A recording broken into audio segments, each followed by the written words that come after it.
in anticipation of the first day of school, whether it was Stan or Janet or somebody kept the agenda pretty short because you guys are all kind of tired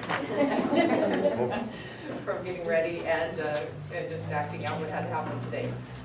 We're going to start out by taking a few minutes to recognize Greg as our previous board president. And Greg, I want to thank you personally, and I know I did at the last meeting, for your years of service, not just as president, but on this board in general. And I heard from various people in Visalia that said you were a valuable asset to the college. So I hope you continue all that work you did, even though you're not president. I'm looking forward to not being the president. Do any of my other board members, would they like to make any comments regarding Greg? I know you do, so we'll start with you, John. What makes you think I'll say anything? I like the things that we've changed and improvement, Greg. I agree with you. No, the church moment, particularly this last year, I watched you and took to heart some of your style. I noticed how you are quite good at advancing the agenda without being an embracing person. Talent I wish that I had more of, and I appreciate your style. And I thank you for the work, the way the board moved ahead this last year. And I'm not so sure I wouldn't have if you weren't there. Thank you. Well, Greg, you did a great job, but I think it's so nice to have a board president with their Quite too much here these days. Greg, the only thing that I heard from your friends was I think they were kind of happy that you were probably going to have more time to get out on the golf course because I think they're anxious to get some of their money back. So I think that's a good thing. Well, and I'd like to thank you too for all the time you spent in our hiring process, not only with Dr. Scroggins, but also with Stan. And I think, especially as a board member, I knew that you took that to heart and took a lot more time than I know I did in terms of some of the background work. So I really appreciate that as well. And I also would like to say that because you were serving in the role as president during the year that the search for the new permanent superintendent president took place, and as a candidate in that process, I got the opportunity to see how much time and effort you put in. There's always kind of I think a special bond between the board president and the new superintendent president when they come in, because that time ends up being spent together. So I wanted to thank you very much for making our transition here a smooth one, and how professionally you handled that process. And I also heard tell that historically, while this board has representatives from all over our district, including multiple cities, it hadn't been tradition for the Visalia area representative or representatives to serve in the role as president. So doing that and doing it effectively, I'm sure made all of your constituents proud and feel good. And so as a token of our appreciation, the commemorative plaque with the gavel on it is presented to you tonight in appreciation for your service as president, and in your service as a board member, and in your service as a COS leader in our community. So thank you very much. Thank you.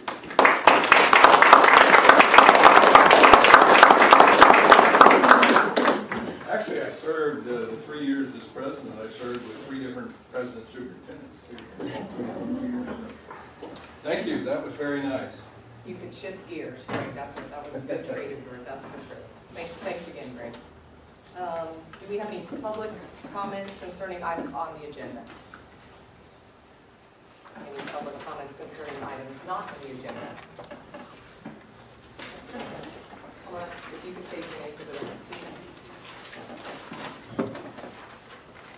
Good evening. My name is Adriana Gonzalez, and I was not able to attend the last board meeting, but I'm here to talk about a topic that is very close to my heart and in support of something that I strongly believe in, and so I've written a letter that I'd like to address the board meeting.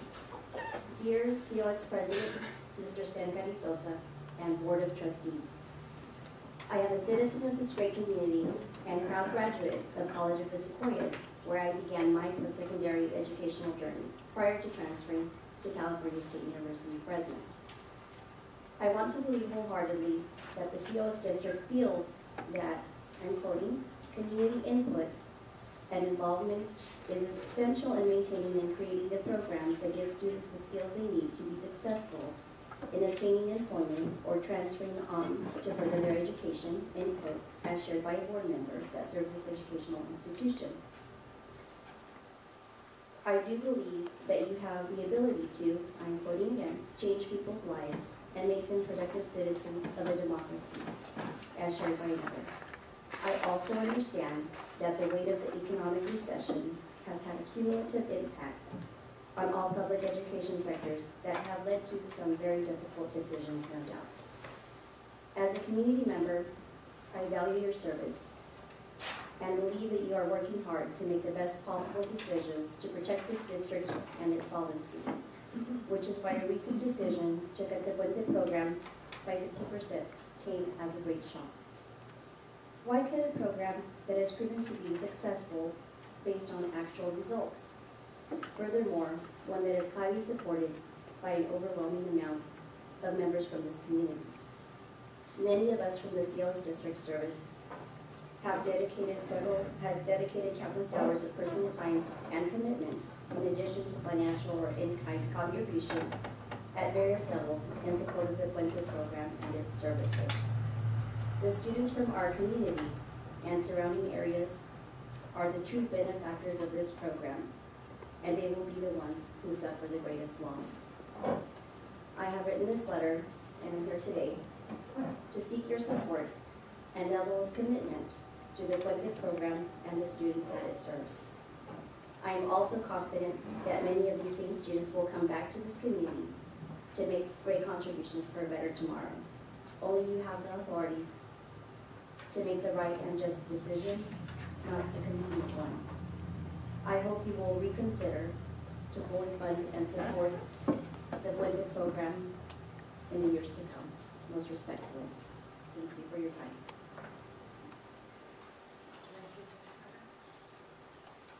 Was it Adriana?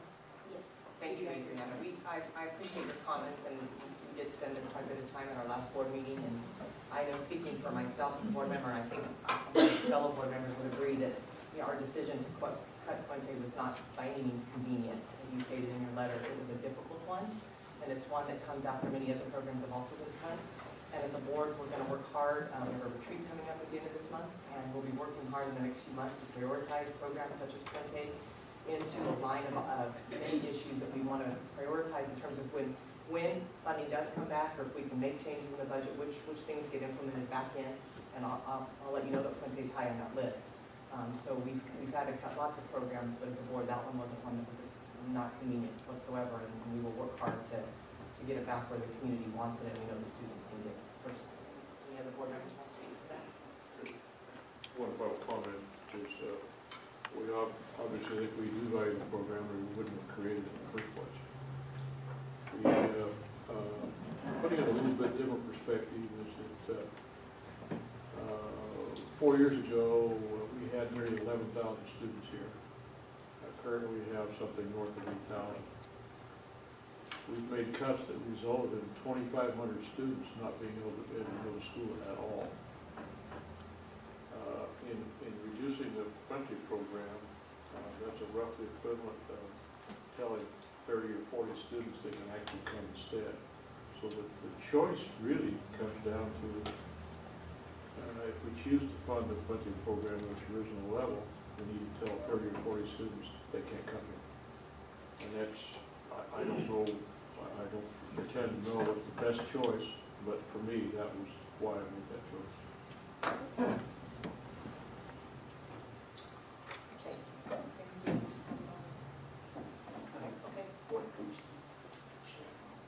Do we have any more public comments concerning items not on the agenda? Yes, good evening.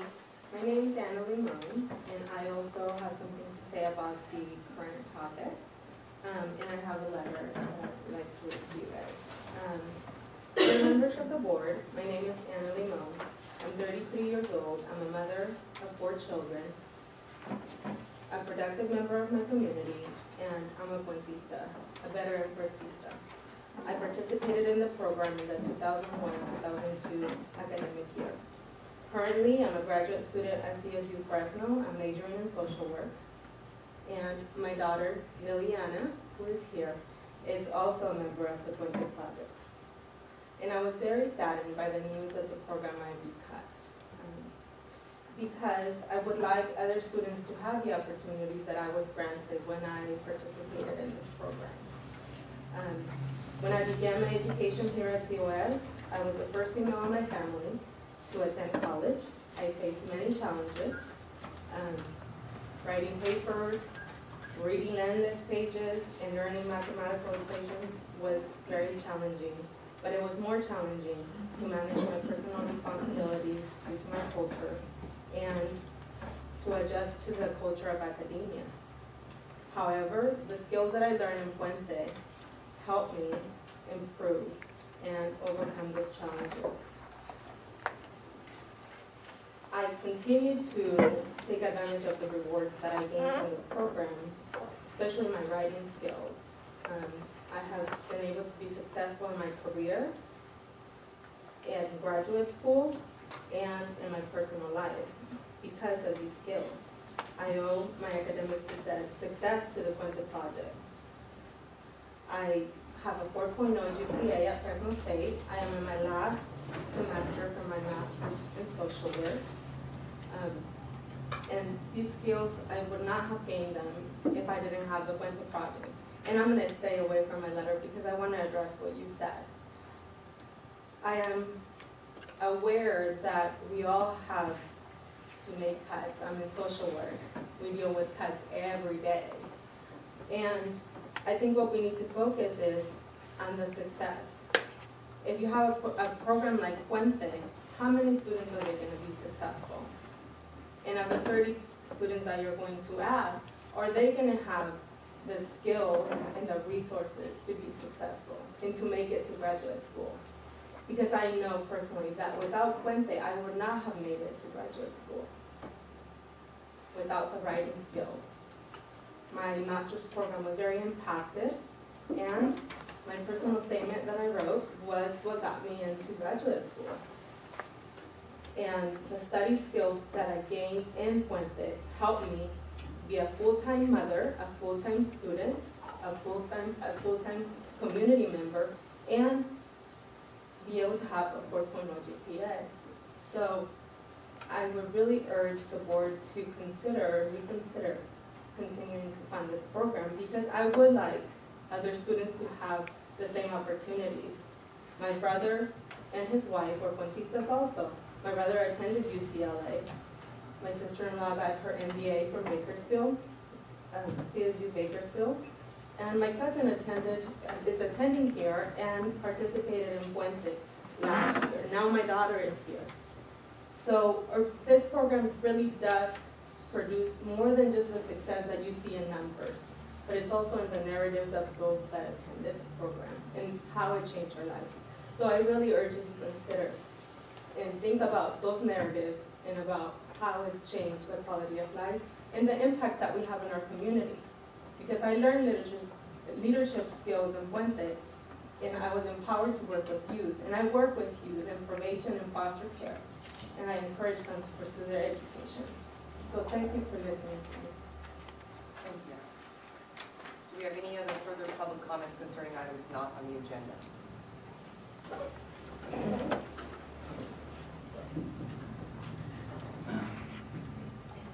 Hello, thank you for your time. My name is Amr Guzman. I'm a former Puentista and COS student.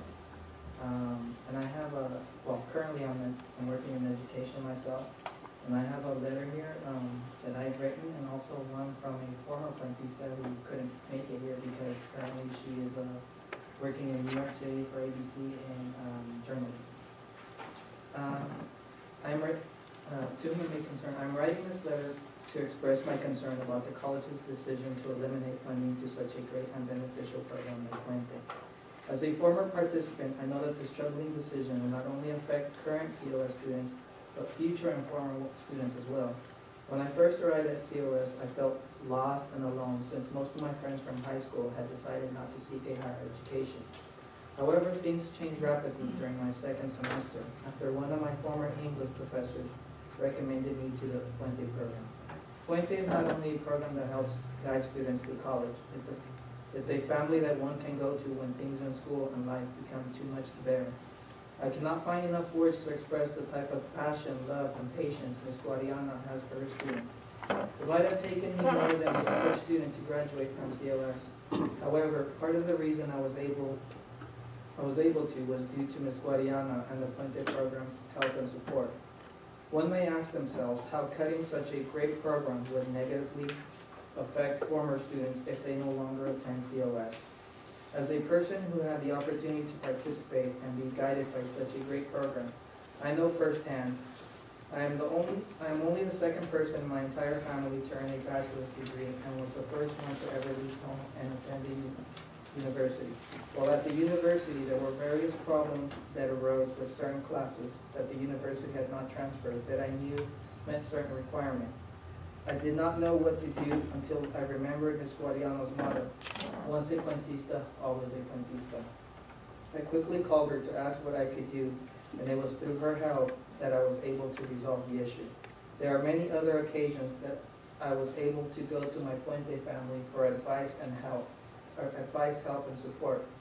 I recently moved back to the Valley after earning my bachelor's degree in English, as well as a single subject teaching credential, and was able to communicate with some of my friends who are also former Puentistas. One friend who was in the program at the same time shared with me how excited she was about the job she had accepted to work for NBC in New York City. Her dream had always been to work in journalism.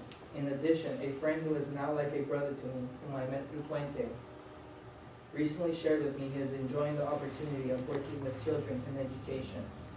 These two individuals, such as myself and countless others, have been beneficiaries of the help and support the great program like Puente gives its students.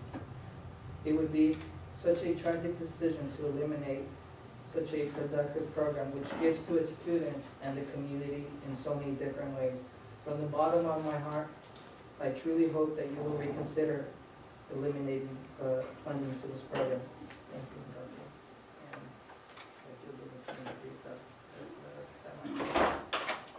To whom it may concern, her name is Cristina Lopez. It all began in the fall semester of 2003, my transformation year. I sat down with a woman I was introduced to by a counselor at the College of Sequoias. I was handed a brochure with information on the Puente project. I had never heard of this program before, but instantly recognized its authenticity based upon the attention I was receiving from one of the biggest proponents, Teresa Guadiana. Little did I know at the time, this woman sitting before me would eventually become the catalyst that would propel me toward opportunities beyond my wildest dreams. My transformation continued in the classroom of Puente, where teachers like Miss Johnny Jordan, would hang on every word I wrote while making sure my sentence structure was as perfect as my prose. I built confidence within myself as my writing improved. Late night phone calls and replies to early morning emails assured me that Guadiana and Jordan were not a part of the Puente program to merely teach, but to train me for life of immeasurable success in and out of the classroom. In the spring of the following year, flowers bloomed and new opportunities grew for me as I was joining the Puente class on a trip to Southern California, my first time visiting the City of Angels. The organized trip would take us to the steps of the University of California, Los Angeles, with the sole intention of demonstrating what is possible within my reach while enrolled in the Puente project. At that moment, I had already made history with my family as I set feet on a 4-year university campus. It was thrilling, and I could feel the energy tingle all the way down to my toes, standing on those steps beforehand. Beforehand, college was simply a distant dream, and an afterthought I believe only truly privileged intellects received. At the time, I was too naive to recognize that education isn't received, but earned. As I continued with the Puente program, I was earning my opportunity towards the higher education I so desired. For this time, the concept of earning a degree at a four-year institution was not far-fetched or fleeting, but more real than ever before. It had become possible for me.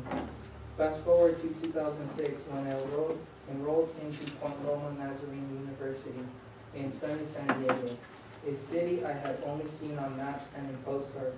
I was able to transfer from COS to Point Loma University with the help and recommendation of my mentors and now friends, Ms. Guadiana and Ms. Jordan.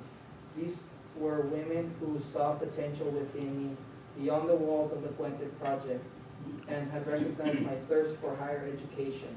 They saw that I was capable of attaining such an education. 2 years later, at the height of the recession, I graduated from Point Loma Nazarene with a bachelor's degree from a four-year university. This was a feat that had never been accomplished within my family. It was my man on the moon moment, and I will always remember it. Prior to my graduation, I was able to secure a job as a part-time news writer and producer for a local television station. Shortly after receiving my diploma in the mail, I had made history again with my family, as I was the first to be let go from my job. At 23 years old, with a bachelor's degree in broadcast journalism, I did not let this minor setback deter me from continuing to follow my passion in journalism. Instead, I decided it was time to switch gears and re-enter the world of academia. After a brief stint with a local newspaper in San Diego County as a military reporter, I applied to the Graduate School of Journalism program at the University of California, Berkeley. When I was accepted, I called upon Ms. Guadiana for her unfailing support and guidance as I entered into unfamiliar territory known as graduate school. She assured me the work would be strenuous, but would reap incredible rewards. In May of this past year, I made history again as I earned my master's degree in journalism from UC Berkeley, the #1 rated public university in the nation. Today I'm writing this letter to you from New York City, where I now work full-time as a Disney ABC News fellow. The corporation pilot program saw hundreds of applicants from across the country. In the end, executives presented only 3 individuals with offers for employment within the news division. Although my transformation into a strong, thriving, and educated woman is not near completion, I can confidently say without question or hesitation that I owe every bit of my life's success to the Puente Project and the incredible women who helped shape me into the individual I am today. To prevent the Puente Project from continuing to give Hispanics like myself opportunities not only towards higher education, but also towards a higher quality of life would be a disservice no board of educators, group of legislators, or body of colleges could justify fiscally, reasonably, or ethically. I will continue to be a champion of this program, not only for what it has enabled me to do within my own life and the life of my family, but for the message it sends to Latinas and Latinos everywhere. Si se puede. Yes, can be done.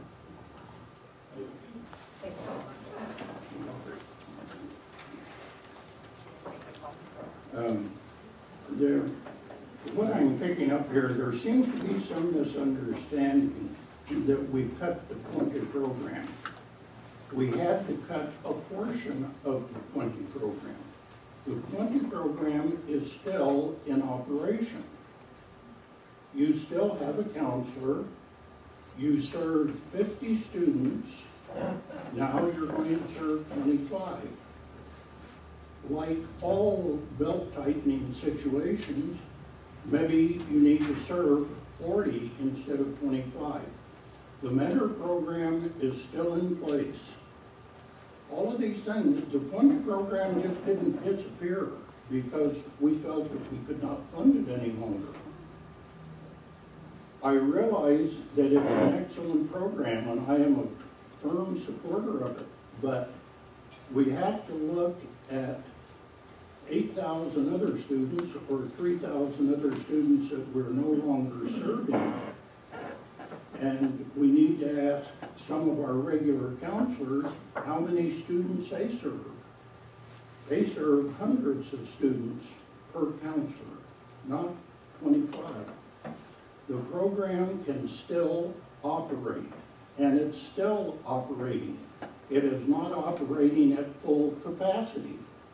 But yet, to say that we've eliminated the program is entirely false. We did not eliminate the program. We had to cut back on the program.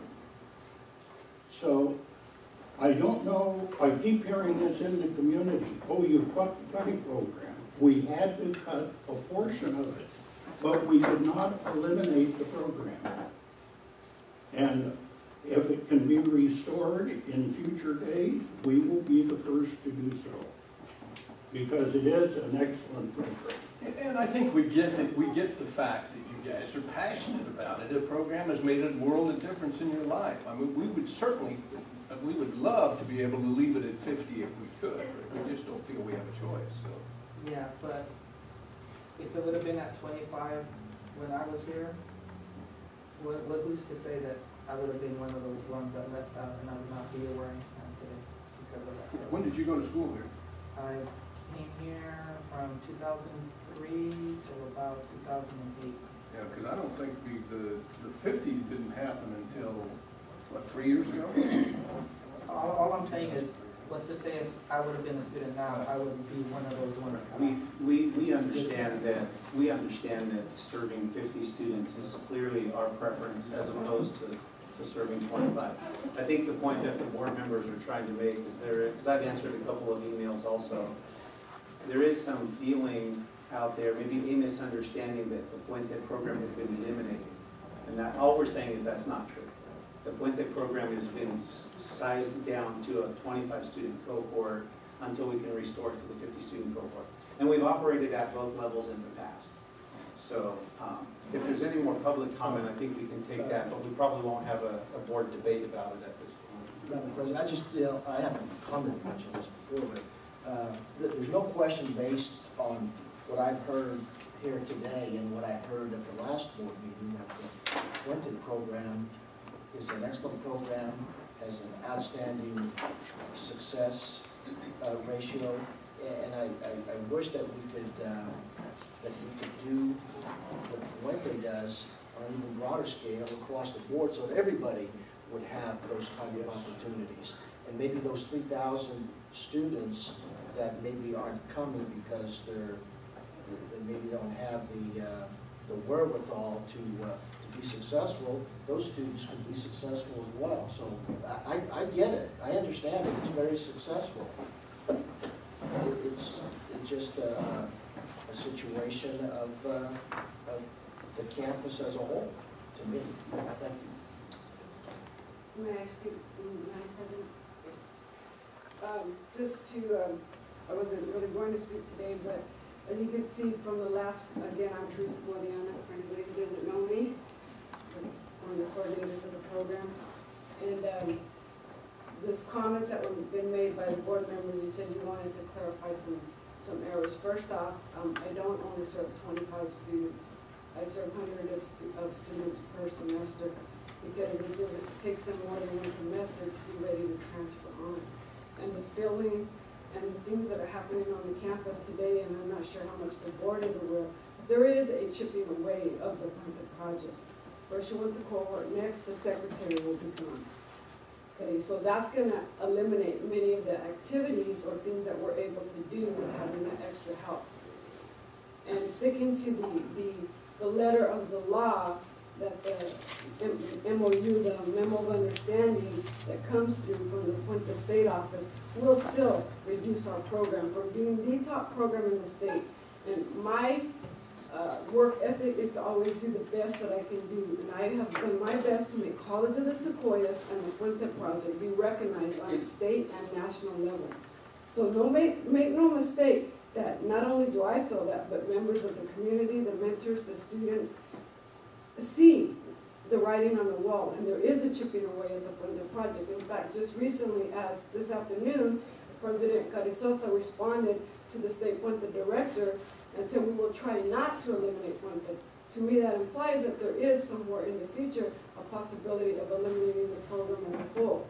And you talk about, this is the second time Mr. Zumwalt has talked about, if we cut this program, then somebody else will. But again, the idea here is you're eliminating success. If you, the last English pass rate, 75% of the Puente students pass their English portfolio to go on to English 1. When you take out those students, all other English 251 pass rate for the portfolio was 49%. Now these are blind pass rates. The English teacher don't know who's passing and who's not passing. They just read the portfolio. So if we're looking about efficiency and effectiveness, as the president has been talking about, to be efficient and effective is to get the students that you have in class and pass them through to the next level so they don't have to repeat and repeat and repeat or drop out of school. And that's what the student does. So in my eyes, it's helping the college save money by helping these students be successful and not having to drop out of school and have empty seats where somebody else could have taken. President Carrizosa has also talked about the other programs that were eliminated. But again, in my eyes, these programs were eliminated because there wasn't the staff. There was not a full-time paralegal person. That's why that program was cut. The Vet Tech program was not accredited because we didn't have a full-time staff. The French program was cut. It's not even a program, it's classes, because the French teacher retired, so there's not a staff member there.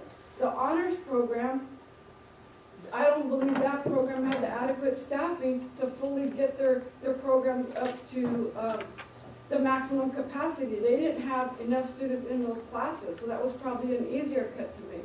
But then we have students in our classes. We have full classes. So in my eyes, and of course I'm biased, those are not equal things to say that they're passed, that they're the same type of cuts.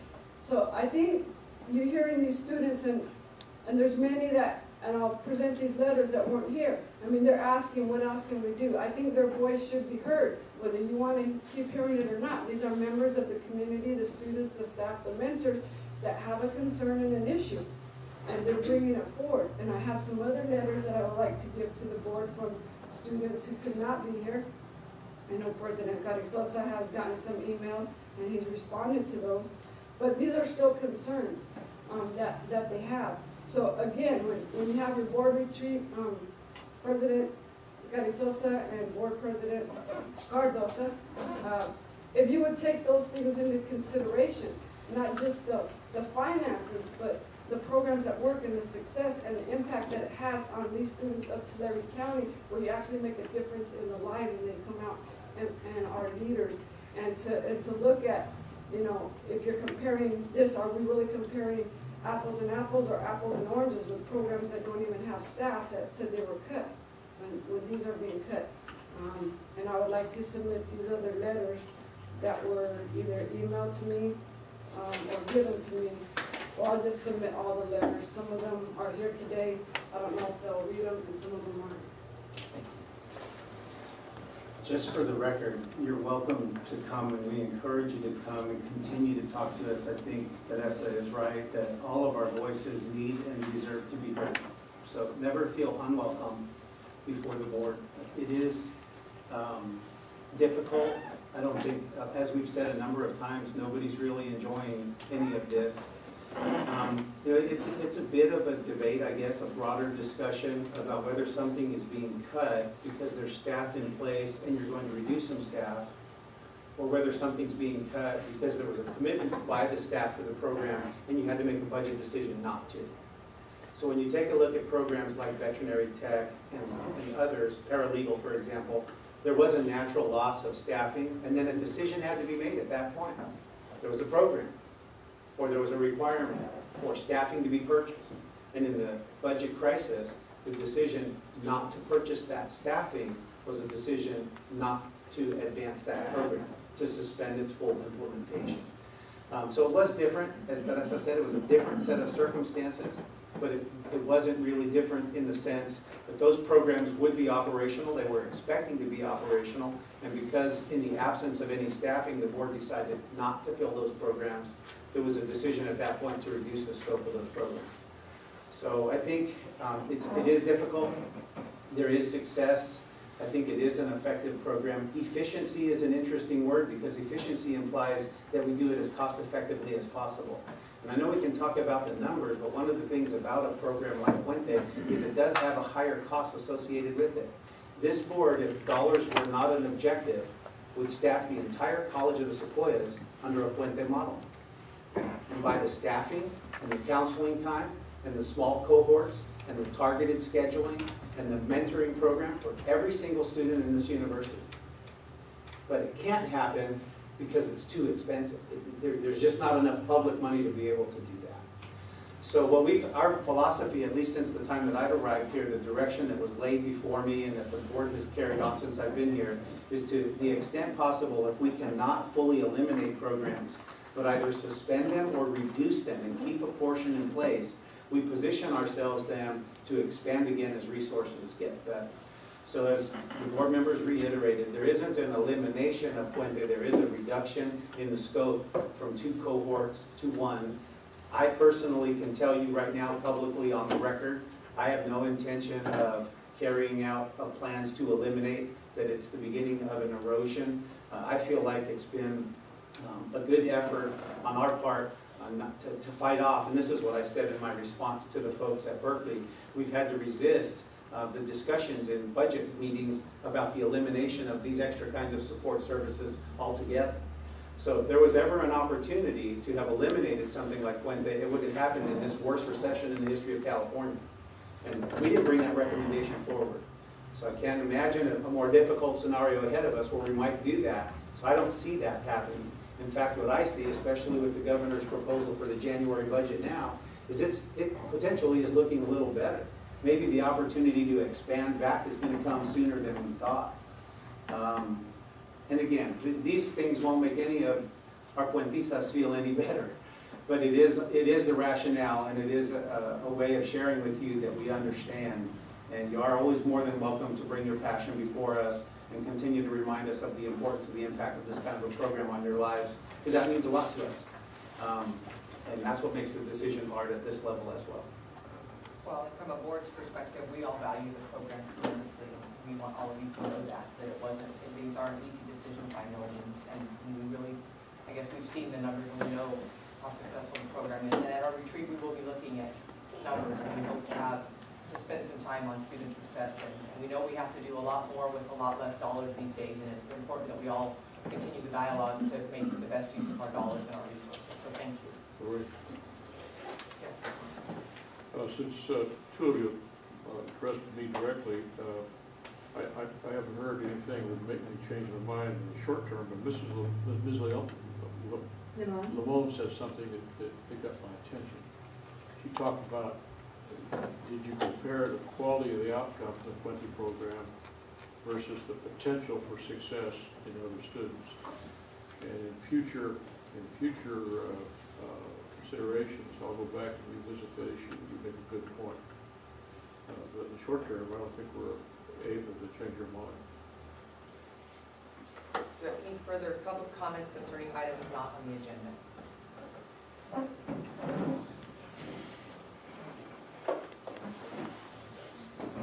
Hello, my name is Ana Suarez, and I graduated College of Sequoias in 2009, and I would like to share my life. My name is Ana Suarez, and I'm a student at San Francisco State University. As a 24-year-old daughter of immigrants who came from a broken home, I stand as living proof of the effectiveness and impact the Puente Project has on its participants. The years I spent at College of Sequoias would not have been so fulfilling had it not been for the Puente Project. Through Puente, I found unconditional support from students as well as a network of individuals who truly cared about my well-being and my goals. As I visited universities throughout California with Puente and listened to their motivational speakers, I began to believe that there lay a possibility for me to succeed through education.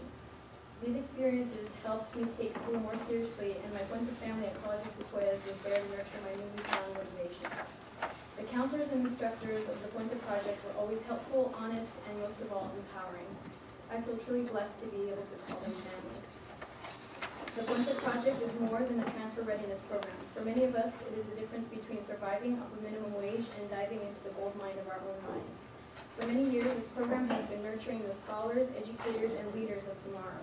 Therefore, cutting this program would not only be a terrible mistake, but also a very irresponsible decision. We humans are facing such a critical time in our history with our social, economic, political, and environmental conditions reaching an unfortunate decline. It is programs like these that give us hope for a brighter future, because it is programs like these that help mold the minds of the future.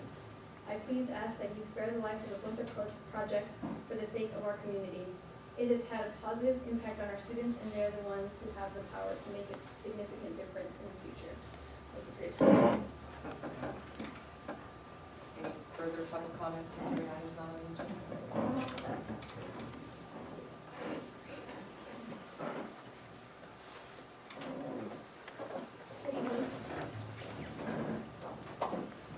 Please state your name.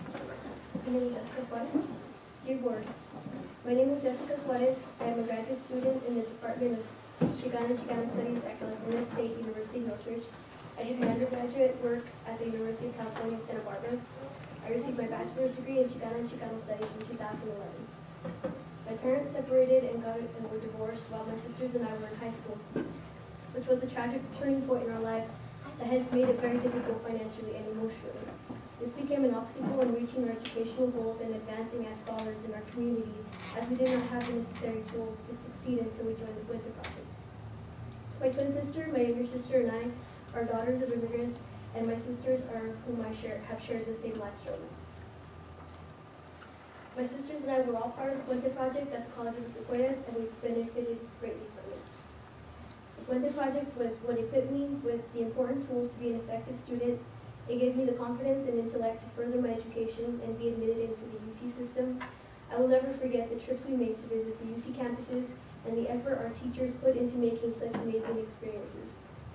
This motivated me and taught me to believe in myself, and that anything I set my mind to is attainable and possible. The Puente Project teaches their students to be leaders and to believe in themselves, to further their education and eventually return and give back to their communities. This is what I plan to do, as it is because of the Puente Project, Ms. Teresa Guadiana and Ms. Joni Jordan, where they are the ones who created opportunities like this. I am forever grateful. I invite you to reflect on how many students have been served and united through the Puente Project. I can only speak for myself, however, I was saved through Puente and ask that you please consider from cutting any of the Puente Project. The removal of Puente can be extremely detrimental to the numbers of youth continuing and furthering their education. Therefore, this will diminish the number of leaders we will have in our community. We hold the future today. Thank you very much for your time. Thank you. Do you have any further public comments? Items on the agenda?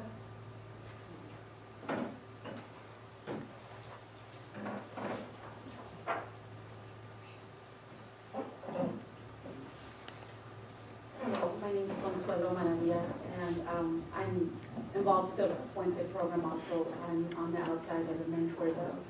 So I've been involved as a mentor for 4 years now. And what attracted me the most is it took me back to the struggles that I had as a freshman going straight to a 4-year university. And all the things that were lacking would have made me much more successful and done the school at a more timely rate, which was my writing. I struggled with a lot of the writing, the time management, the leadership stuff when you're thrown into a good university and you feel lost coming from a community like this. I was born and raised here in the area with an Exeter, so to go from there to University of California, Davis was it was a nice town, but it was still a big community that I was kind of throwing myself into. So that was the first thing that I looked at when I learned about Puente. I looked at what it offered to the students, and I immediately saw myself in what I struggled with and saw that was exactly what would have made me more successful at that point. Looking at it as a mentor, I've also been able to be involved with, at this point, I'm on my 4th student, and I look at being able to impact them and give them skills, maybe if I had had them, it would have helped me, whether it was just having to talk with them, what it feels like to be in a big classroom for a change as opposed to a high school, or, you know, teaching them life skills as far as what it feels like to, when you're in a professional level with other people, and how networking is important and how you need to befriend everybody in this world, because that's what takes you anywhere. So looking at that, and I looked at that, I looked at what I was lacking and see that I was able to offer that as a tool to be able to provide that and volunteer my time. I obviously believe in the program because I've been in it for 4 years, so I think that it's an awesome tool in bridging that gap for students. I urge you to consider the funding to it.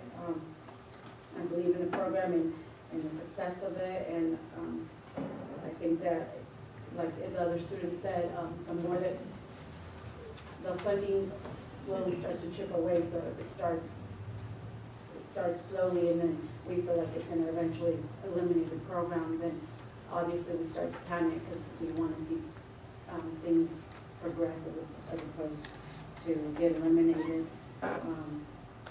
So, you know, look at the success of it compared to other programs. I know that our program is a model compared to other appointed programs in the state. I know that they look at it, that we actually have all the components to this appointed program, where some of the other colleges aren't able to have that.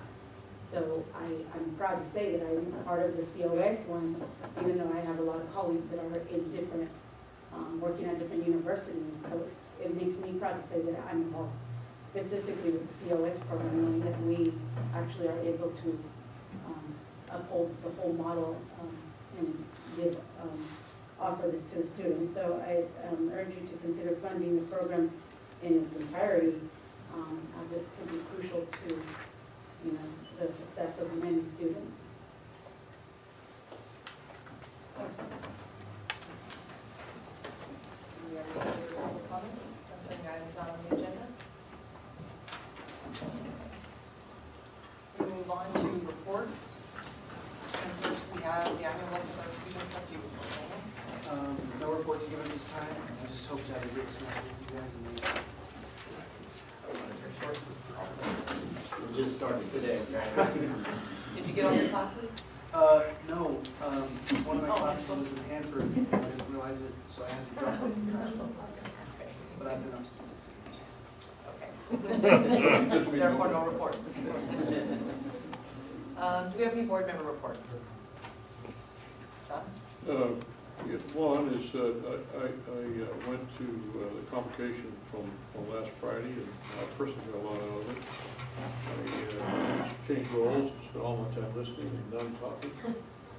And I went around the various boards and read what people wrote. And I frankly thought there were a lot of good ideas posted on that, and I enjoyed it. Second one is I guess. How many times did Daniel and I have complained about that block square piece of road? The rolling cart? He and I can't see great portions of the audience. I don't know that I've heard that combined. Probably last time I did. I hear it all the time. The last time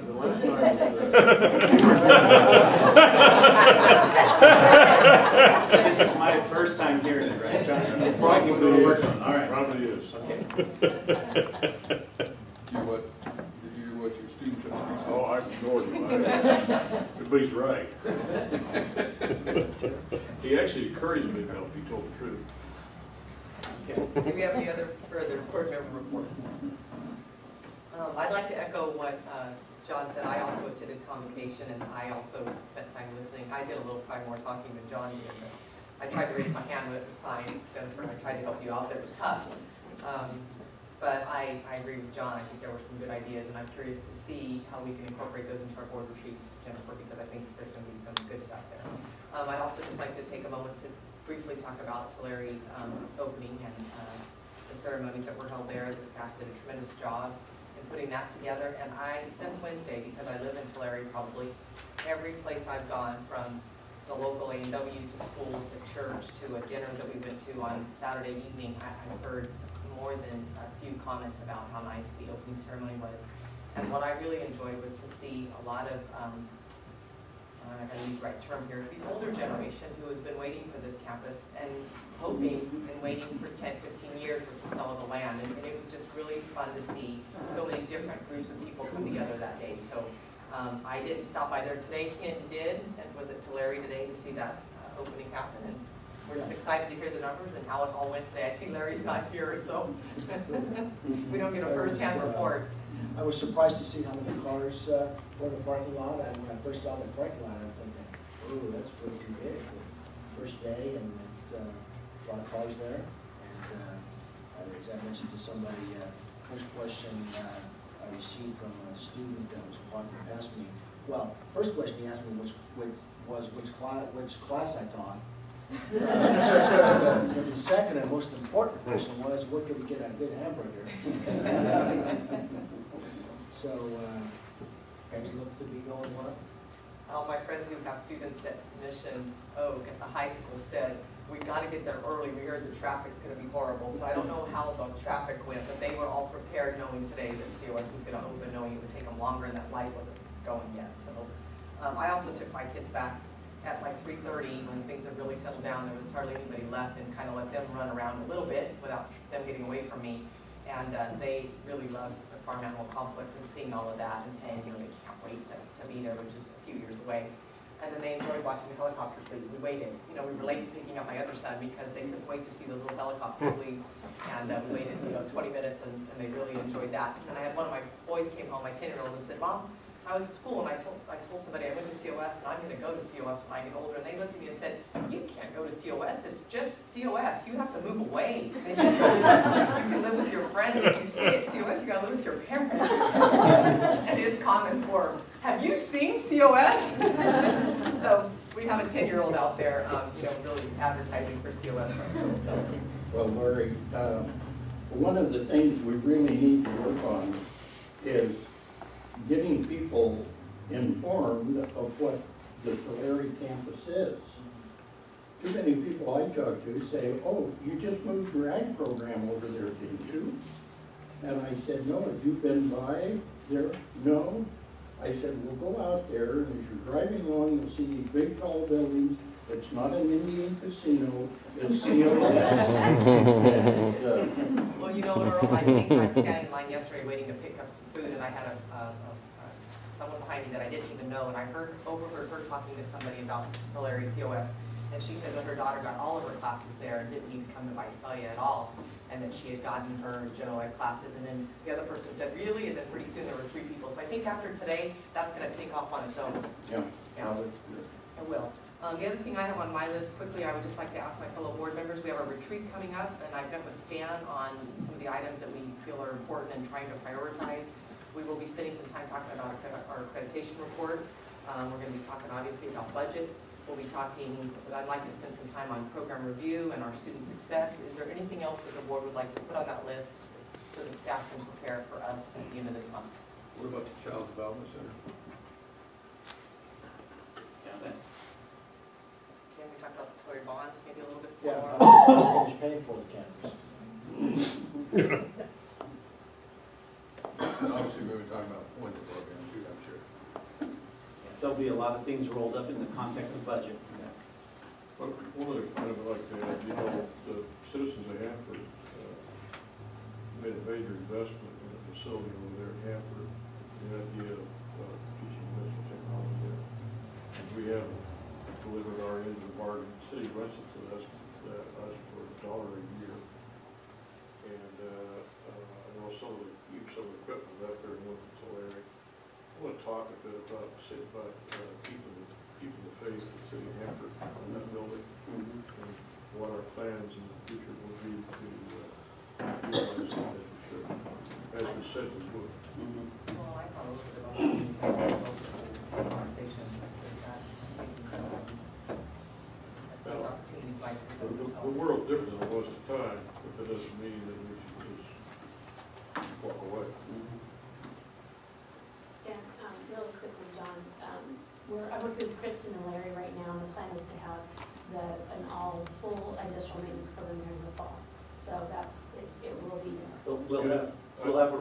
ready for the retreat. I've got more than a little heat on the issue, and I want to do want to insert myself, not the degree of the size of things, but the degree of knowing things and being able to champion what it really do. Yeah, I think when you hear our update, it'll answer a number of those questions for you. It's very encouraging to hear. Anything else? Security at the Tulare campus. Yeah. I'm sure that that's been discussed and is, I have some concerns about now that the campus is completely open and it's kind of out on the outskirts. Yeah, we've been working on Some a consideration. we can do that, board member Nunes, and we've been working on just an updated campus-wide and college-wide security schedule. And we're working with Chief and our Student Services VP and Dean, and I think we'll be ready about the time that retreat rolls around to give you a full update on that as well. Okay, any other board member reports? Do we have a foundation report? You know, I'm going to say on behalf of Mr. Renton tonight, he's not here. Were you going to say anything on behalf of Foundation, Kevin? He didn't give you anything to report. He did not, no. Steve, if you didn't know, he's had surgery, a little bit of cervical spine surgery, and so he's out right now, but we'll have a report next week. Accreditation report. Jill Serna. Everybody. So for accreditation, in December, Stan received a draft report from our chair, Lily Duncan, that was going to be submitted to the ACCJC. So we were able, Stan and I had a chance to review and respond to that report. And it was just at that point, we were only able to make review errors. So if there were any errors, we were able to report back to them when we did. Superintendent Carasosa reported back a few errors that we found, just clarifications. We received the final draft on December 19th, and then that was the final draft that went to the ACCJC. They met on January 10th and 11th, and on the morning of the 10th, or afternoon, it ended up being afternoon of the 10th, Superintendent Carasosa and I were able to sit in on a phone call with the commission. At that day, the commission was reviewing our report, and they allowed 5 whole minutes for Superintendent Carasosa to give any feedback on anything that had happened since our October visit until today. So he was able to give some updates on some of the issues that we knew were part of the recommendations, like the SLOs and campus dialogue and things like that. So he was able to give an update on a lot of the progress that we've made over the last couple of months. We were asked several questions by the commission at that time, and Superintendent Carasosa was able to respond to those.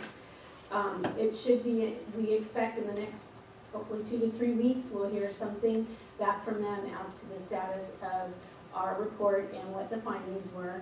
And as soon as we know that, we will be the first to find out. In the interim, on the 11th, well, on the 10th, we had our managers half-day meeting, and we focused some of that time on accreditation. And then on the 11th, at our all-day convocation, or our morning convocations with all of the faculty, as was alluded to or mentioned already, we focused that 2-hour time on accreditation. And so following an introduction and overview from Superintendent Carasosa, we broke the faculty and staff in our participants into 4 groups that dealt with the 4 standards of accreditation. And at that time, we had developed, and we handed out through the Institutional Planning and Effectiveness Committee, we had broken the recommendations down into 8 questions that we posed to the campus community. And the groups went around to the 4 standard stations and answered the 8 questions. They talked about it in small groups, and then they were able to write their thoughts and their feedback on each of these questions.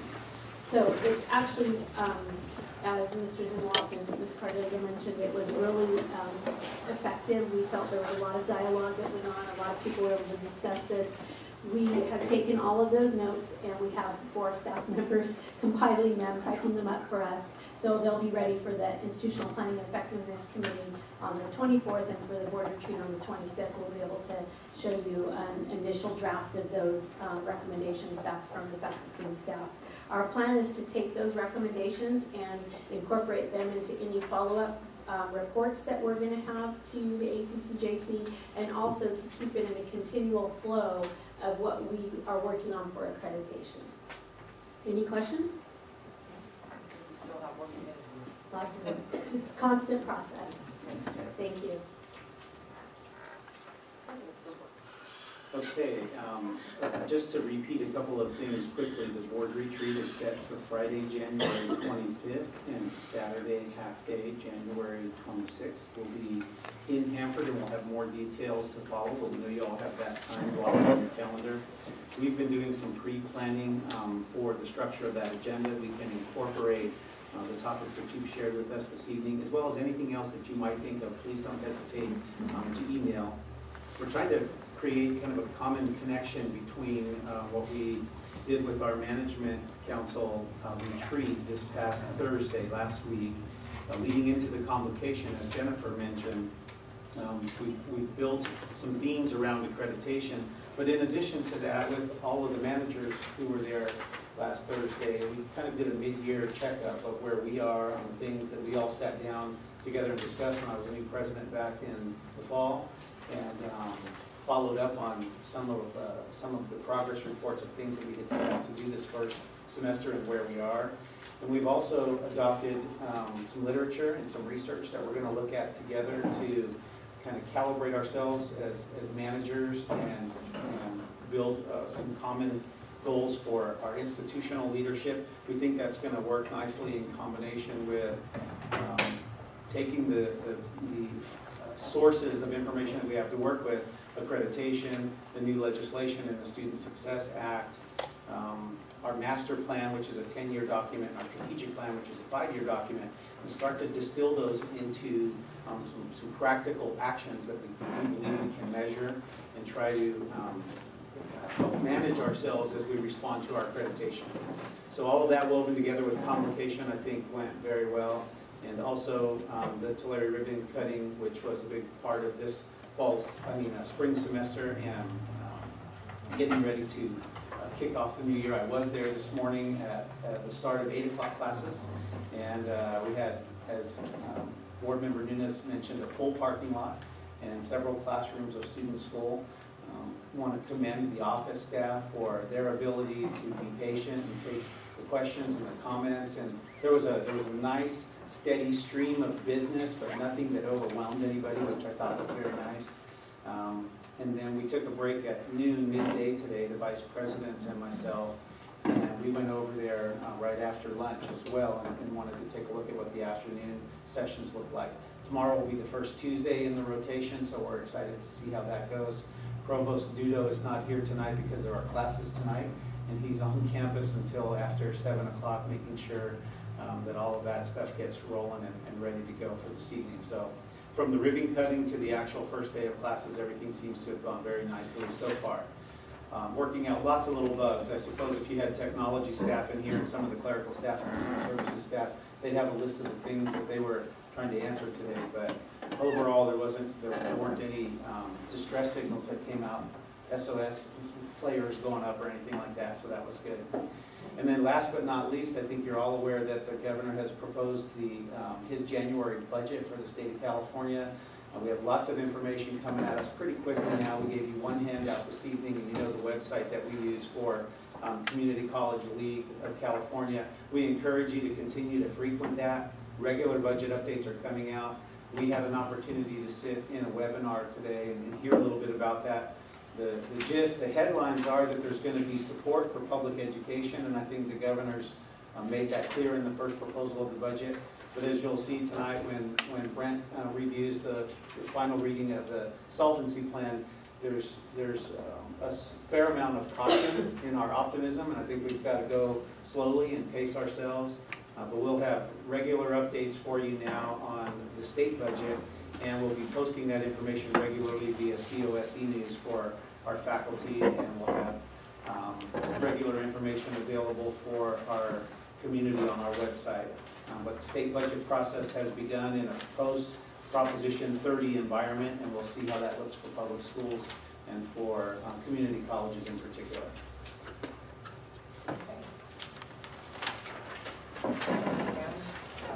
Academic Senate report.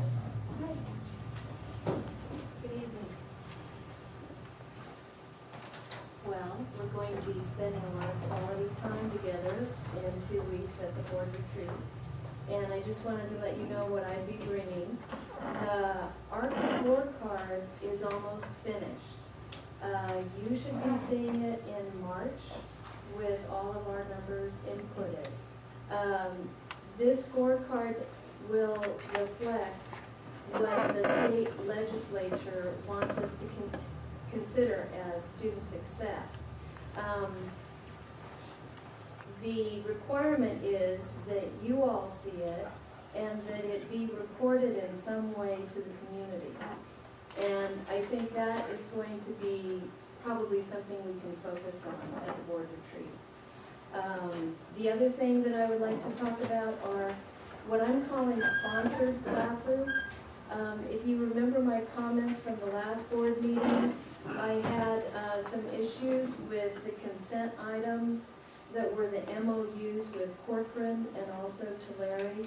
And I noticed that the consent calendar this time, number 9, acknowledges a receipt of a donation from Southern California Edison. So this is changed from an MOU to the current wording that says that the COS Foundation is thereby donating funds, approximately $17,000, to the general fund expenses for the purpose of expanding services to students.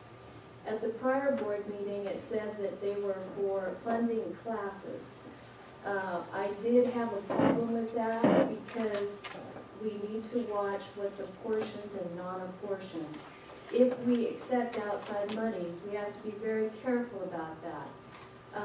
Right now, the Senate is looking at some classes that will be offered at UPHS, Corcoran, probably VTech, where those high schools are paying for those courses. Again, if an outside agency pays for the course, it cannot be apportioned. And I think that's something that we all need to understand, and we're looking into it right now. I have a meeting with President Carrizosa and Jennifer Lacerna on the 23rd so that I understand what, I need to be telling folks about these classes also. I do think it's interesting, though, that the cost of these classes is being kept somewhere around $4,000. If that was the case for Puente, we would not be having the discussions we're having about cutting Puente, because Ruiz Foods gave almost $10,000, and I think if we're going to be using a figure for those classes, it needs to be the same figure for all classes that are paid for. And I think we need to spend time looking at that.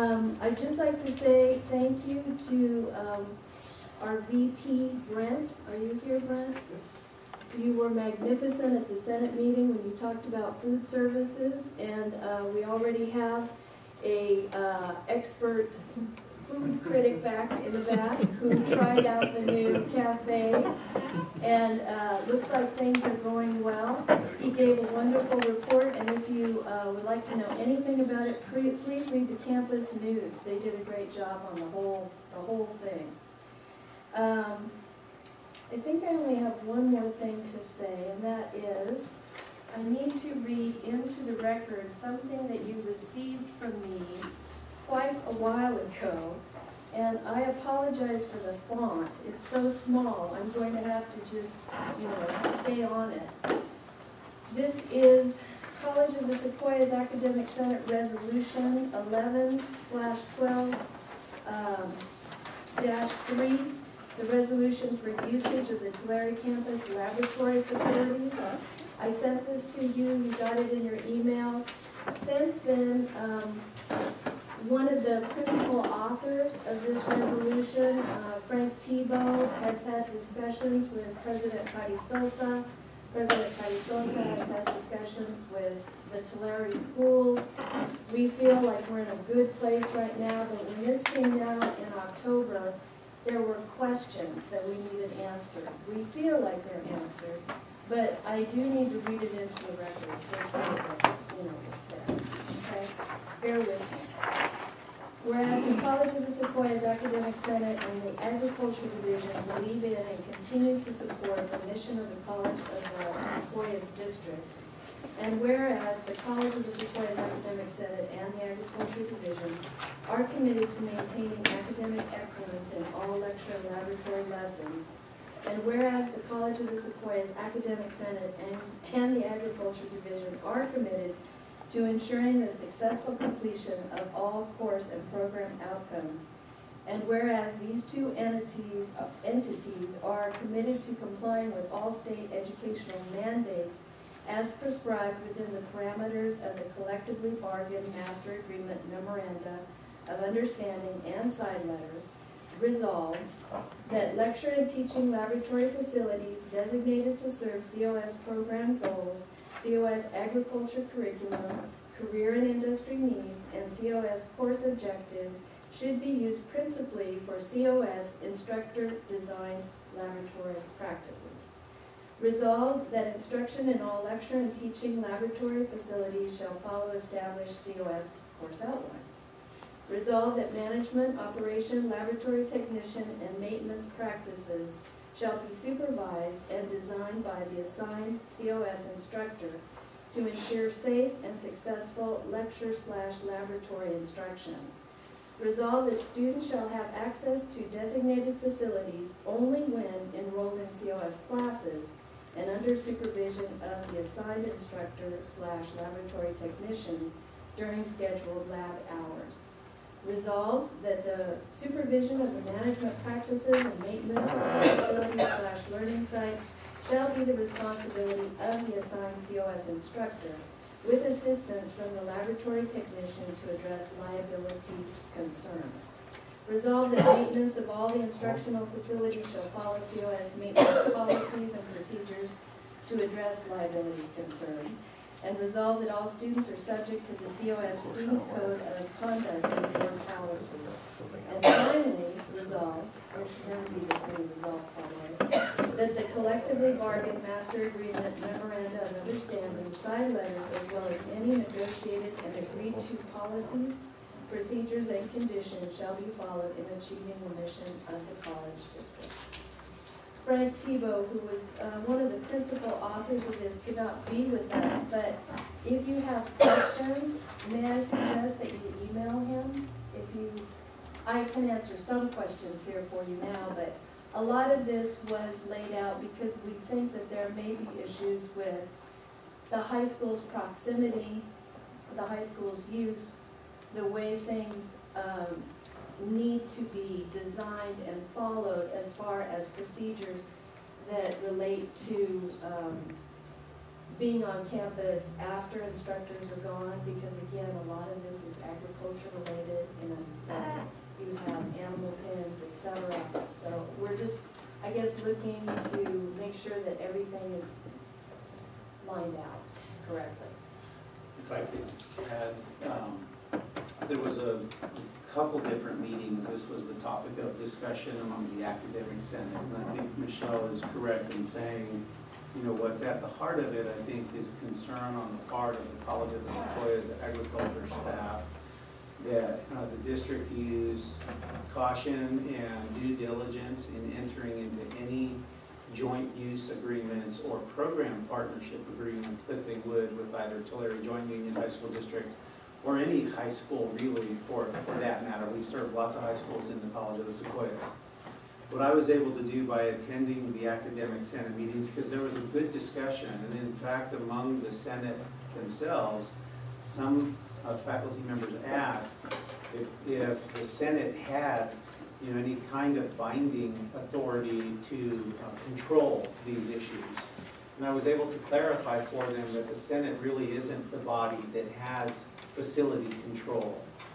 They have the opportunity to provide input, feedback, recommendations. That the board relies upon recommendations from them as one source of information.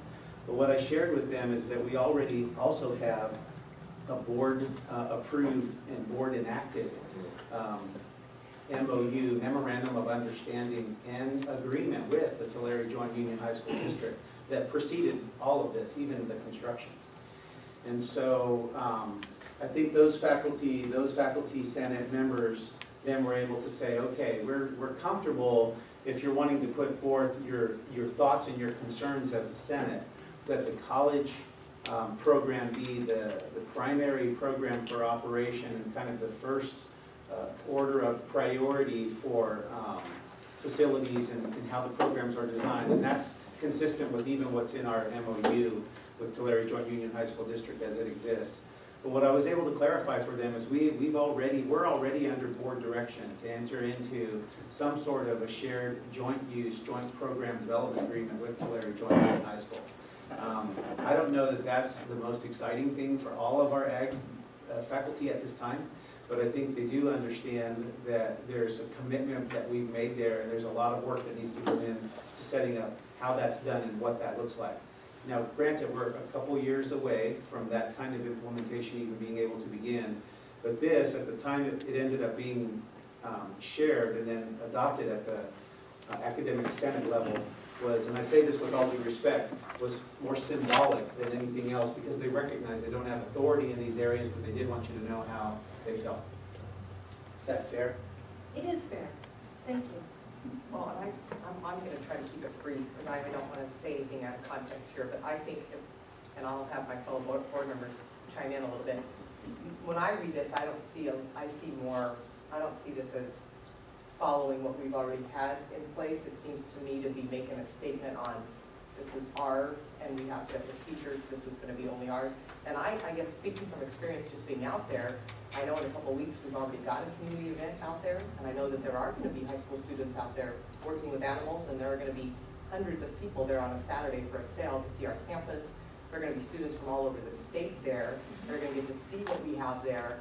And I would really hate for things like this to be written that are seen as not those types of partnerships. Because when I read this, I may be taking it wrong, but as a community member, not as a teacher or a faculty member, this doesn't show that type of cooperation. And I would be very sad, because we already have an event coming up, to think that there's going to be any sort of issues with this event because of things like this being written. I'm concerned. I doubt if there would be an issue. Well, this goes against, I think, what's already, I think, proposed in terms of events like this. You would hope something like this just doesn't never come up again. I think the focus of this is not so much in events and projects as it is instructional program. It's only in programs. Yeah, the concern is when we enter into a commitment with any of the high schools to have a high school portion of an ag program possibly taught, that we do that thoughtfully, because of the requirement for sharing the same facilities for two programs. When you look at a high school ag animal program, for example, and you look at a community college animal program, they're markedly different in what they're trying to do. And I think that's really, when we were able to actually, to use my term, test and discuss it, we got down to that being the issue. And so rather than Senate changing the resolution at that point, they acknowledged this is representative of our emphasis that any joint instructional programs that are going to be taught there be done thoughtfully, and know that these are our concerns as a faculty going into that plan. And I would just say, Lori, that, we've had concerns about VHS and VTech the same way. Yes. Sharing facilities with the high school is difficult. I don't know what to say. Legally, liability-wise. Yes. There's a lot to think about. Yes, Yeah. understood. I'd just like to say that there are two pieces of legislation that are going to really change us if they get passed, and then I'll step down. One is a different formula for funding. So right now, we're funded in the third week, the census week, and they may go to a formula where we are funded for completion.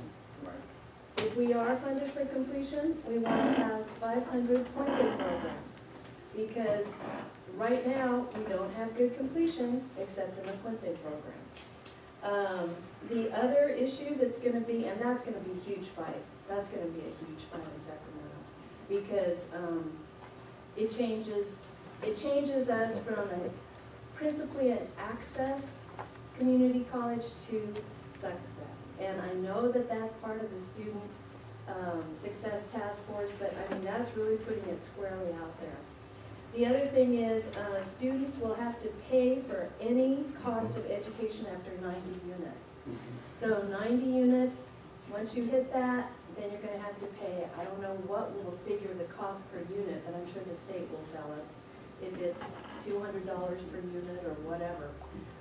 This is going to impact high unit majors like nursing and engineering. So if any of you have friends in the legislature, you might want to either talk to them about this or I'm maybe. afraid none of us have friends in that legislature. Well, I'm looking at John, and I know John's got friends, so. These are what Michelle's mentioning are a couple of the elements that are outlined in the governor's budget. If you read more than just the newspaper, you have found these already in the reports, but she's raising good points for us to keep track of. Well, and I know board members, I just had this last week on student success on the way to funding, and so it was interesting to say the least, but I didn't realize it was such a part of the budget. Right. I didn't realize that you were going to coordinate so quickly according to them at this point. So we'll need an update on that at the retreat too. That changes, I guess, the way we do things big time, huh? Yeah, really big Okay. time. Okay. Lori has some questions, Michelle. Sure.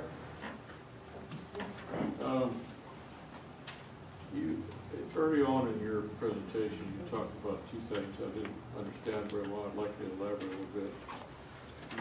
You made reference to apportionment as if that was something to be feared.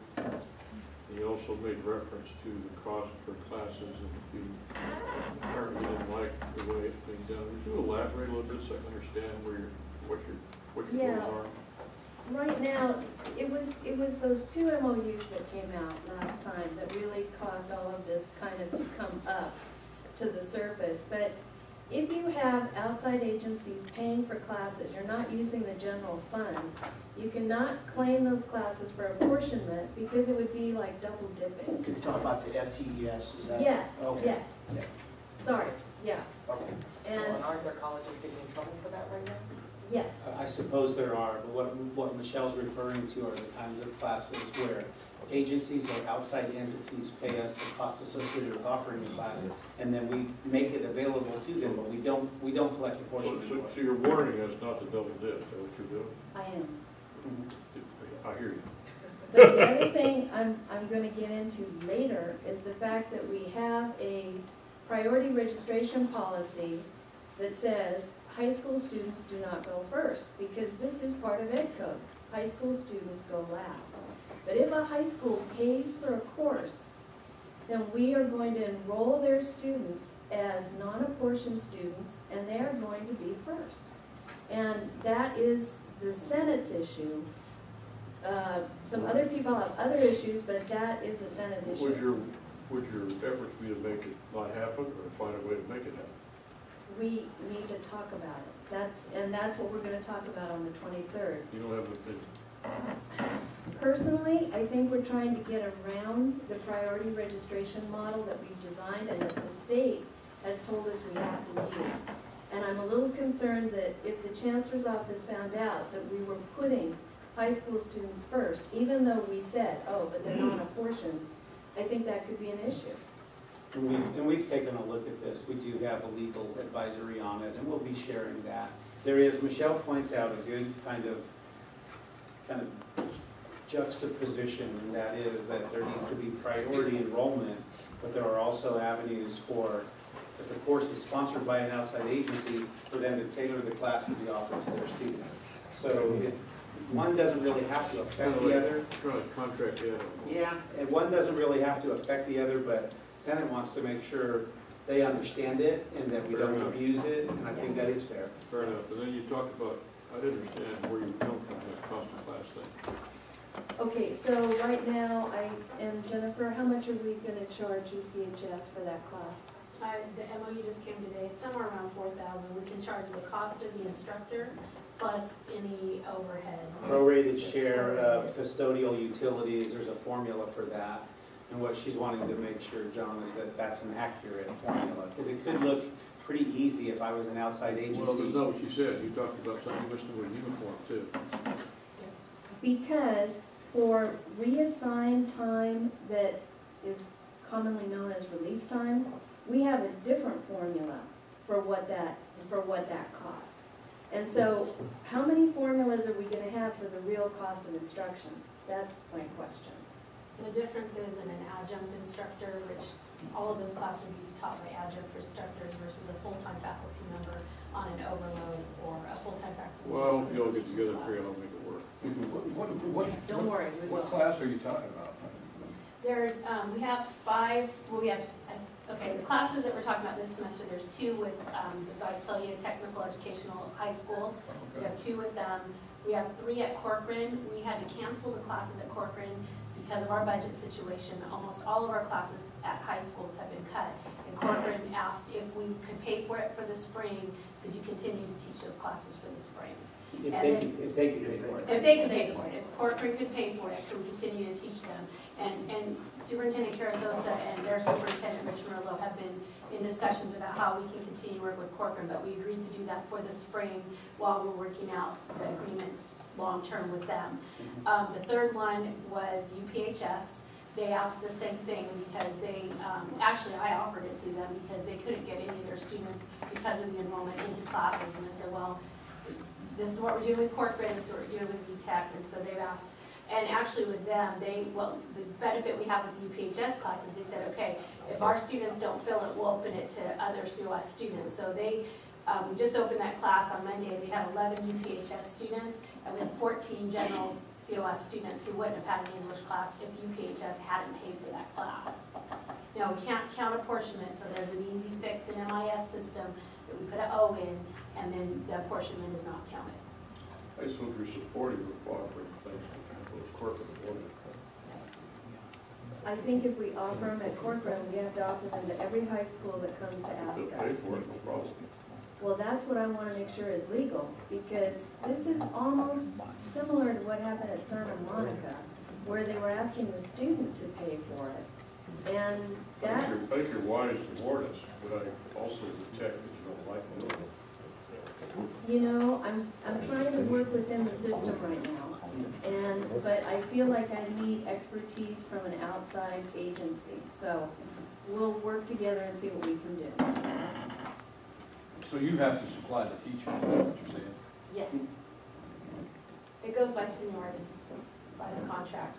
And we had, in fact, the class at UPHS was an adjunct faculty member who did not have a class this semester. So by UPHS paying for it, we also gave someone a job. They supply the teachers, but it's voluntary. They come forward in seniority order.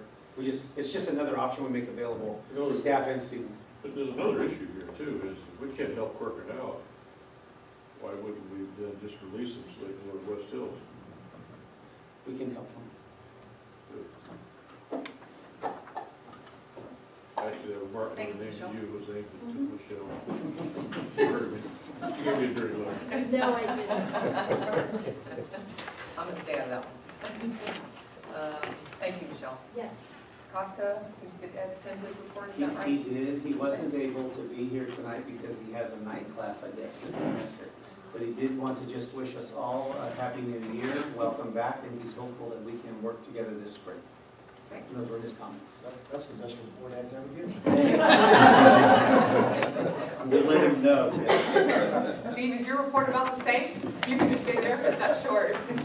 Well, it's short, don't grow too much. Actually, 2 things. First thing and the foremost is I stand here as a proud representative of the classified staff here at COS. Today was a historic day for COS. We opened 3 campuses, and I just want to pay my thank you and kudos to classified staff who we all know the last 5 years from state cuts, budget cuts, we're working shorter staff than we've ever been. And yet, I heard from my campuses, and it did go fairly well. There are, Tulare is just, it is very, very short staff, a lot of students, but it did go well. And I just want to thank my fellow classified staff for working extremely hard without having the backup we used to have. And so that's my first. The second is, at December's meeting, the classified unit did re-elect the current exec board for another 2 years, so you are stuck with me for another 2 years.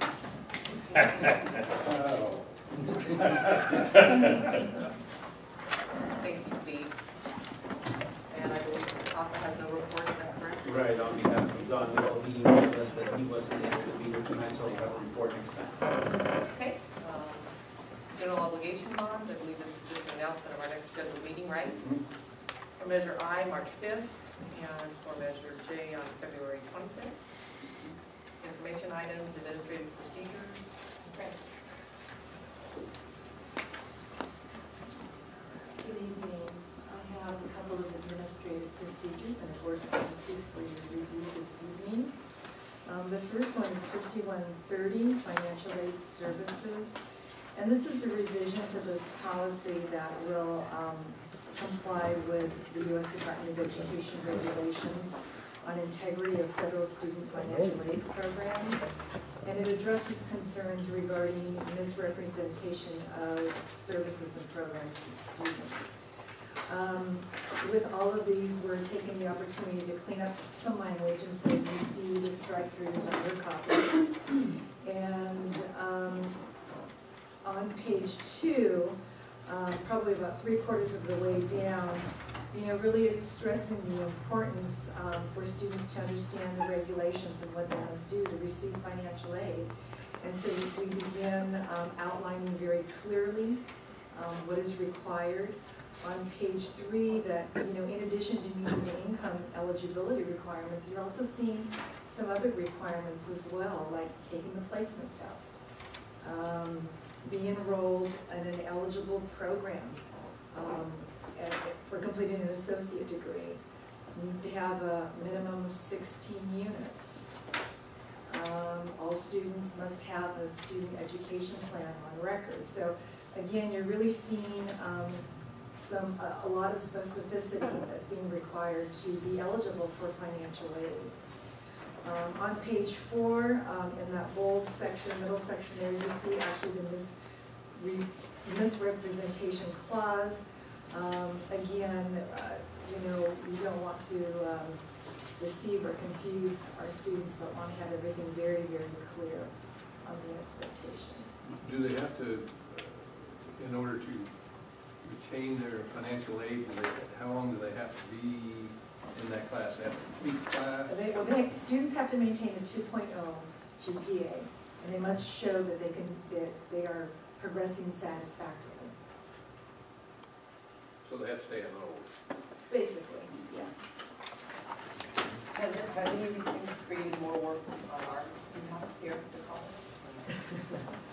Yes, sure, because yes. we're having to monitor so many more things. The state's telling you, come back, but we want you to do more. Yeah, but again, everything is pushing towards completion to get students through success versus access. I mean, to get them through the pipeline. And there's these certain points along the way. And again, as I said, you need to do an orientation, you need to do an assessment, you need to have a student ed plan on file. So the college is responsible for some of the requirements in terms of saying whether or not the students did it. So in terms of reporting, the college is an instrumental part when it comes to placement tests. And we do have we're starting to look more and more at technology and how that can help us. So. The second one that you have is 5515, off-campus student organizations. This policy is legally required, even if the district doesn't officially recognize student organizations off campus, and we currently do not have any. But it discusses how we work with our local law enforcement to monitor and access criminal activity. Do you have any questions of Francis on either one of those? Just comment, thank you very much for spreading this information. It's easy for people like me to understand what you're doing. Yeah, In other words, highlighted crosswise. That helps so much. We heard you loud and clear, asking us to include the strike-throughs and then bold and underline what's new. And it helps us too, because some of these really take on a life of their own. They go back several different times, so really we've also benefited as well. So these are for information only tonight in the first reading. You'll see these a second time next board meeting for your action and approval, and then we'll implement. The next one that I have is Board Policy 3900, which is speech time, place, and manner. And a couple of changes that we made here. It was formerly in the 5,000 category, which is student services. We are now moving that out to Chapter 3, which is general institution. And this particular policy now includes employees and members of the public, so it's not just limited to students. We have various organizations from the community that want to come onto the campus, and so this really talks about having a designated forum for them.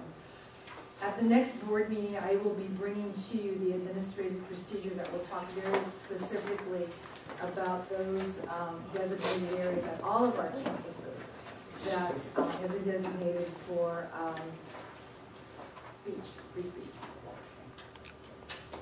I would think that one can get a little tricky.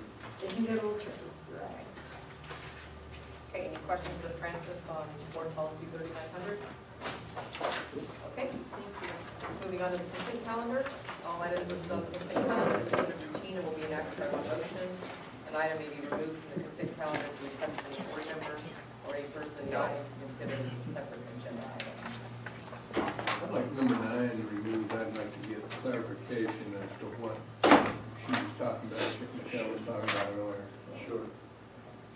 So we will remove that and vote on it separate. Or do you want to talk about it and include it? What's the best way to do that? Either way. Yeah, we can talk about it if you want, and then include it. Okay, so we just have clarification on item 9 then. Right. Okay. I think what Michelle is referring to is when we first were in receipt of the Southern California Edison donation. You'll recall earlier this year, we brought you the big ceremonial check from their donation, and they make that donation each year to the foundation, and then we work together with the foundation to determine appropriate applications for those resources. They've typically been supportive of scholarships and student projects. I think in different years they've supported their funding going toward career technical education, the things that kind of tie to the core mission of Southern California Edison. One of the things we've been sharing with all of our prospective donors this fall, especially in light of the difficult economic times we've been under, is that very similar to when we did the fundraising for the Tulare ceremony at the center dinner that was out there, we're asking donors to consider making donations to the general fund to support the kinds of operations that we were starting to lose through the state budget cuts. So when Steve Renton, for example, sat down with Bill Delane from Southern California Edison, and he said, hey, this year, in addition to your scholarships, would Southern California Edison be supportive if some of your funding went to the district's general fund so that we could expand the offerings for some classes that were otherwise starting to shrink, especially now that we're having to open another campus. Bill took that to the powers that be at Southern California Edison. They were supportive of that. So the first mechanism we used, the first tool we used to put that together was to bring the donation forward so that the board could accept that from Southern California Edison as sponsorship for classes. Once that got into the pipeline and we realized that that was going to have some of the tracking complications that Michelle pointed out to us, we didn't have a way per se of taking a general education class and tracking which students were in that one versus another one, or would a whole class fill up, so that we could or couldn't collect apportionment on something that was sponsored. We basically went back to Southern California Edison and said, look, if this can be a donation that comes from the College of the Sequoias Foundation to our district general fund, and it goes into our general fund for the purpose of enhancing our opportunity to continue to add classes. And so they were comfortable with that. So tonight you receive it as a donation from the foundation into the general fund. And then you can Once it's in our general fund, we can run business as usual. But what Southern California Edison wanted to feel good about is that their donation might help us do 3 or 4 more classes than we would otherwise have been able to do. And that's what they can go back to their company and say, our donation expanded the capacity for COS to do that. But we donated it to their general fund, and they used that money to operate business as usual. Michelle, you didn't have a problem with that. I think the problem is going to be in the tracking later on. But as long as it doesn't look like double dipping, then yeah. So if it goes straight to the general fund, you could say it paid out or Right, something right, instead of. Okay, I see your point. It doesn't, it's different than Corcoran High School, for example, Yes. saying, if you offer a class at Corcoran and we pay you $4,500, that class is gonna be available in Corcoran. This is money going into the general fund, and because of that, our general fund has more capacity. Just a clarification, do I understand properly that the funds from SoCal Edison first had to go to the foundation of the general fund? They did in this case. But that's not required. Correct. Correct. In the information, there's a typo in there, it's actually Mary Beth Higuera, and if we, the donation, Mary Beth hired. And I have a silly correction in the minutes, but on the previous meeting, it shows Greg closing the meeting, not me. I happen to get this one. See, we gotta go through and Pretty minor. catch all those automatics. I think Greg was wishing. So that's the response or the clarification on that item, so you could, if there aren't any other questions, you can just take it to the consent calendar now. With that explanation, okay. And then I just had one quick question also before we move to the motion on payment of bills. The farm expenses weren't on there, and I typically like to look at those. It's the only way we kind of are able to receive the farm as board members. I don't know why those were left out, but you know. Was there a reason why they were left out this year? We'll have to check on that. Okay, So- so if you could just forward them to me this month, I'm not gonna ask that the item be removed, but, yeah. Or, oh, just add it to next month, yeah. But I know that there had to be some, if there were none, that'd be great. No, I don't, we're running power at the Linwood Farm until the end of this month, so there would still be a few things out there. Yeah, okay. I guess it's just kind of a good way to, And did you have one more question, Lori? We were talking earlier That about. was it. Okay. I move we accept the consent calendar. Second. Moved in second, any more discussion? All those in favor say aye. Aye. Okay, consent calendar. Lori, I hate to do this, but we have a 3-minute recess. Yes. 3-minute recess. Okay, Brett, you're up. Thank you, President Cardozo. You recall that back in December, we provided the first reading of our fiscal solvency plan with a promise we would come back and give a second reading at this meeting. What I plan to do, rather than read all 25 screens and go through in the detail that we did in December, is to sort of hit the highlights and spend the majority of our time here answering any questions, if I may. One thing, as President Carrizosa alluded to earlier, is that we just saw the governor's proposed budget on Friday, went through a webinar today, and it does appear that the revenue projections won't be quite as straightforward and stable, if you will, flat, as was originally told to us. So this will be a document that we revisit and bring back to the board on at least at every other meeting, maybe every meeting basis, just to tell you kind of what's changing with the budget process. So you'll recall that the first thing we cleared up was just Prop 30 passing. Does it solve all of our budget challenges? No. What it did was avoid another $2.7 million in budget cuts, but it did very little to cut into the $4.1 million that we lost last year alone. We went through budget projections. We went through what would happen in a scenario where we did nothing. And that's, we get to this screen right here. And it's a little bit tough to read, but you'll see that we've shown the effect that doing nothing has on one-time reserves. Our OPEB would dwindle down to about $750,000. The Visalia bond money would be gone by the end of the 15-16 year, and our general fund reserves would be down $1.5 million under what we're required by the state to keep, and that's 5% of our general fund. So not a good place to be in just 3 years.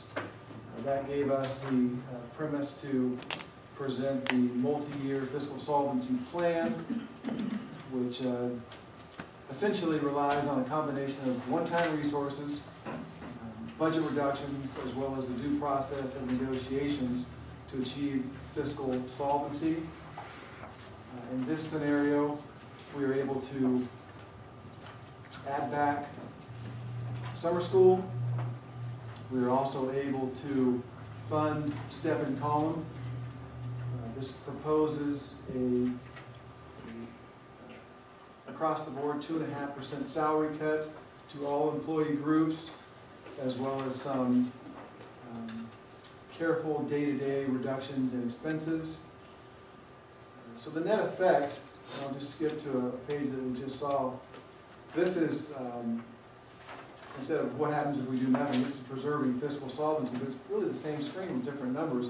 And you'll see the OPEB is preserved through the 15-16 year at that $4.8 million number. Again, 3 years from now, we still have several $100,000 left in our Visalia bond account. And then we preserved our general fund reserve as well. So in terms of what this plan does, it maintains fiscal integrity, significantly reduces our structural deficit, allows us to serve 3% more FTS than being funded by the state, restores summer school, maintains step and column, allows time for us to plan and implement instructional and student service programs for multiple years. It brings our employee salary and benefit expenditures from about 91% down to 85% of our 2013-14 projected revenue. Again, it relies on the due process of negotiations, attrition, retirement, and layoff to bring expenditures in line with revenue, and develops a reasonable scenario for us to deal with this economic downturn. So that's what was presented in December, and feel free, I can go back to any of these screens and elaborate on them, but I just want to spend the bulk of our time with questions.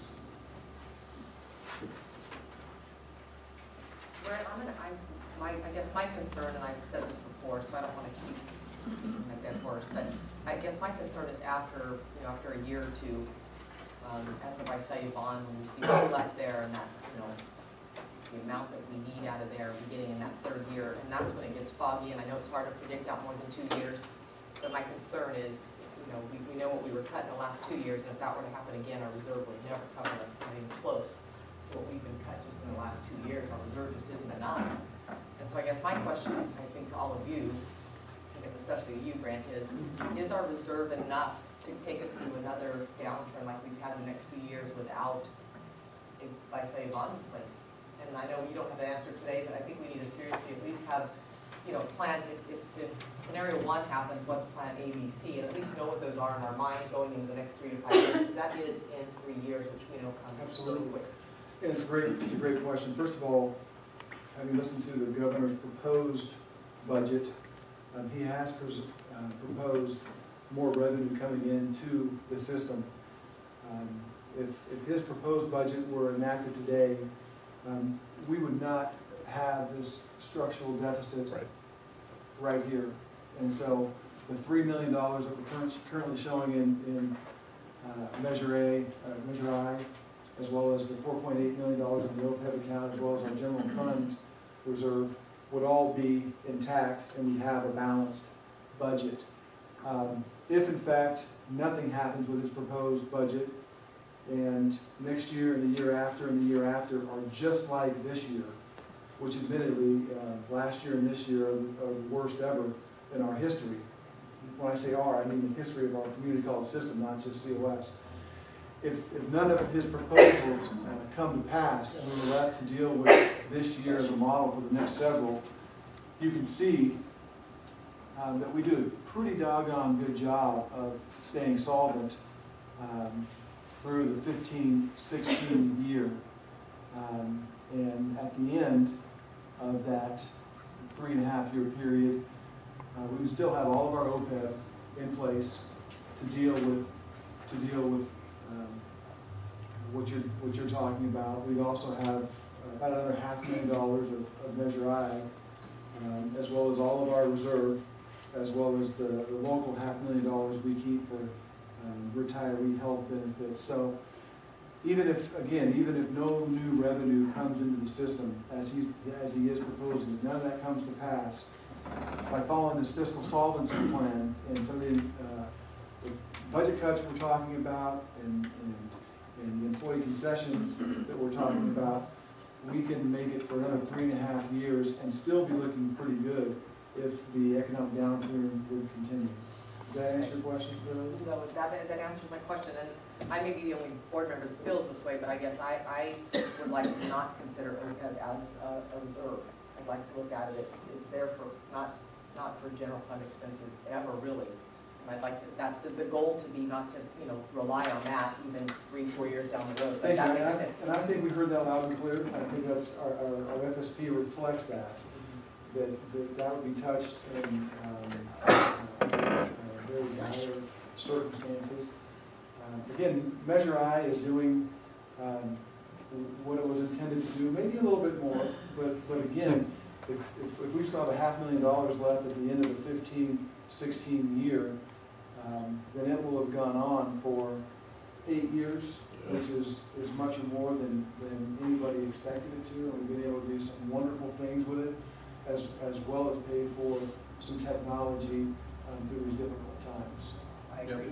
The economic downturn helped us with that bond money, because we bought all these houses a whole lot cheaper than what we had budgeted in that bond to do it, so that helped us in that regard.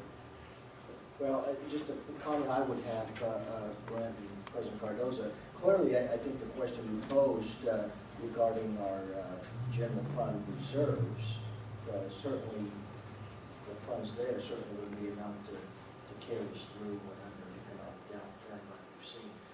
Hopefully that won't happen, but it's probably just a matter of when. But having said that, I also agree that the OPEB fund, from an actuarial standpoint, should probably have a lot more money than it does. We're going to have a study done this spring. And you recall that 2 years ago, the actuarial said we should have $11 million put away. And even that $11 million assumed some fairly high rates of return that we probably couldn't achieve. So we'll be looking with interest this spring at our new actuarial studies to see. In terms of the general fund reserve, I think you bring up a great point. I think it's sort of a misnomer that the state requires us to keep 5% of our general fund expenditures as a reserve, as if that would suffice through a major economic downturn like this. And I think we've seen that without a Measure I or something else to supplement it, it's not. And that's why you see some districts with 15 or 20%, and some people scoff at that being way too much. But I guarantee you that the folks at State Center Community College District are sitting a lot more comfortably than we are, knowing that they have 25 or 30% in reserve in case this economic downturn continues even longer. That's my insinuation. Yeah, it would behoove us to be in a situation where we wouldn't have to focus on one-time source of monies to balance the budget in 1 year. Now, it's good that we were able to have that, because I'm not sure what we would, I guess, further cut classes. So, and on that note, if things that we hope come to pass, what I'd like to see us focus on, Brent, would be, obviously you mentioned summer school, and that would be great if we were able to put that back on the table. I'm focusing on the things that are student related and what would serve the purpose that we're here to provide restore classes that have been cut, including summer school, and be able to do some of those things that we talked about here today. Well, I think we recognize that summer school is important to the board. I know the first thing President Cardoza asked me this summer was what can we do to get summer school back in play, because anybody that lives in our service area, we hear that a lot. We've really negatively impacted a lot of students, not only our regular school year students, but also local students that come home from the university in the summer and want to take one class to get ahead on their studies. So this does that, assuming that this FSP is approved tonight. In February, we will bring back a plan for summer school. We'll start hearing that in our participatory governance structure and bring that back at the next board meeting for you to review a plan for. Would they be able to bring that back this summer? Yes. It'll be a small version, Board Member Sherman, but we need to start. And we've got some ideas for how a modified model can be brought back this summer with the limited resources we have.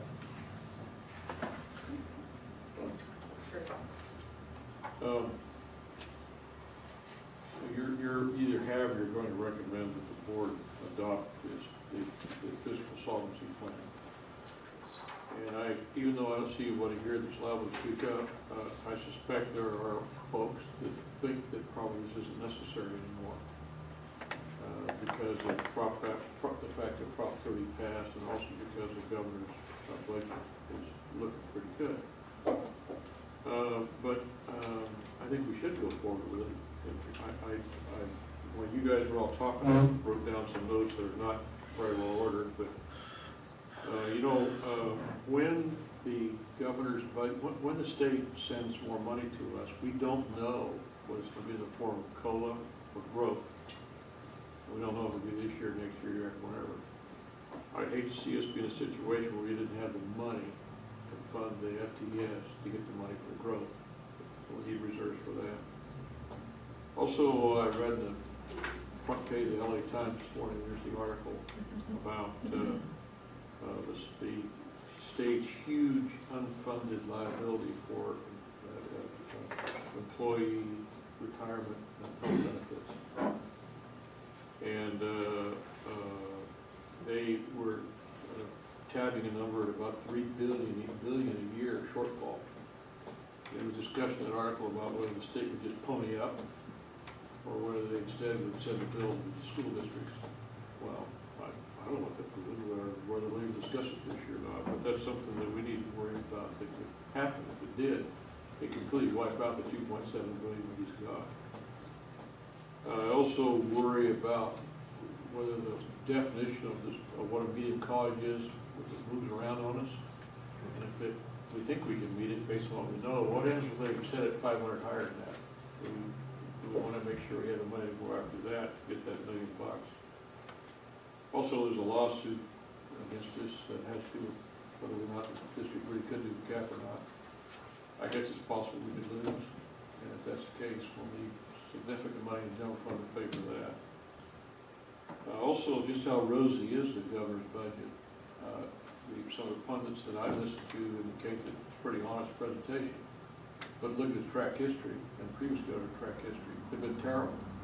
The amount of money we actually spend is always been way more than the governor's budget, particularly after the legislature took a crack at it. Do we ever want to fix the Child Development Center, or are we going to just abandon that program? We talked about summer school a little bit, I won't repeat myself. We heard a lot about Puente tonight. Will that come back, and if so, maybe greater than what we should have? I don't know. A few months ago, we talked about the failure of the college to do what it needed to do to make the VET program accredited. Also, some people think that we ought to have some FTS restoration around here to deal with the 2,000 or 3,000 students that can't even get in. And also, don't forget, it's now shaping up where the governor is fiscally far more conservative than Mr. Perez or Mr. Steinberg, the two leaders of the Assembly and the Senate. They hold a 2/3 majority. Wouldn't it be ironic if the only people that voted for Governor Brown's budget were the Republicans? And if that was the case, they'd lose because the Democrats have 2/3 majority. So while we may, the future may be rosy in fact, and we may not have to ever implement this, we just might have to. And it's a lot easier to plan for it today and then not need to do it than it is to not plan for it today and then wish the hell we had it. So I, for one, would encourage my fellow board members to endorse your proposed plan and make that a policy of the district.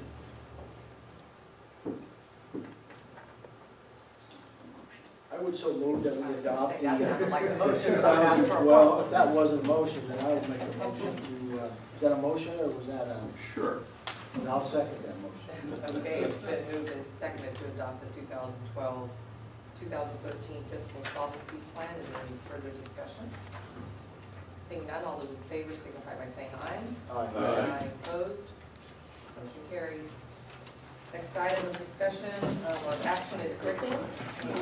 Thank you, Brent. Mr. Calvin, I'm going to get to my Mr. and Mrs. here. I just can't do it though. I'm Susan calling on you by your first name. It's going to be really hard. I'm going to try. Dr. Lacerda, I'm going to call you that instead of Dennis. I'm going to try. Thank you, President. I saw everybody's getting the Yeah, I don't like Carasosa Cardoza thing mixed up. Lori is good for me, but, okay, curriculum, and there's lots of curriculum. Yeah, and you're going to see a lot of curriculum in February and March as well, because we're trying to get everything through by March to make it to fall. It has to be approved by the board in March for fall. There's 3 things that we're focusing on right now. One is 5-year reviews, which is every course is up for a 5-year review. The second one is called standalone courses, and the third one is repeatability. And let me start with the third one, repeatability. We've talked about that before. Starting in the fall, we are no longer able to offer repeatable courses.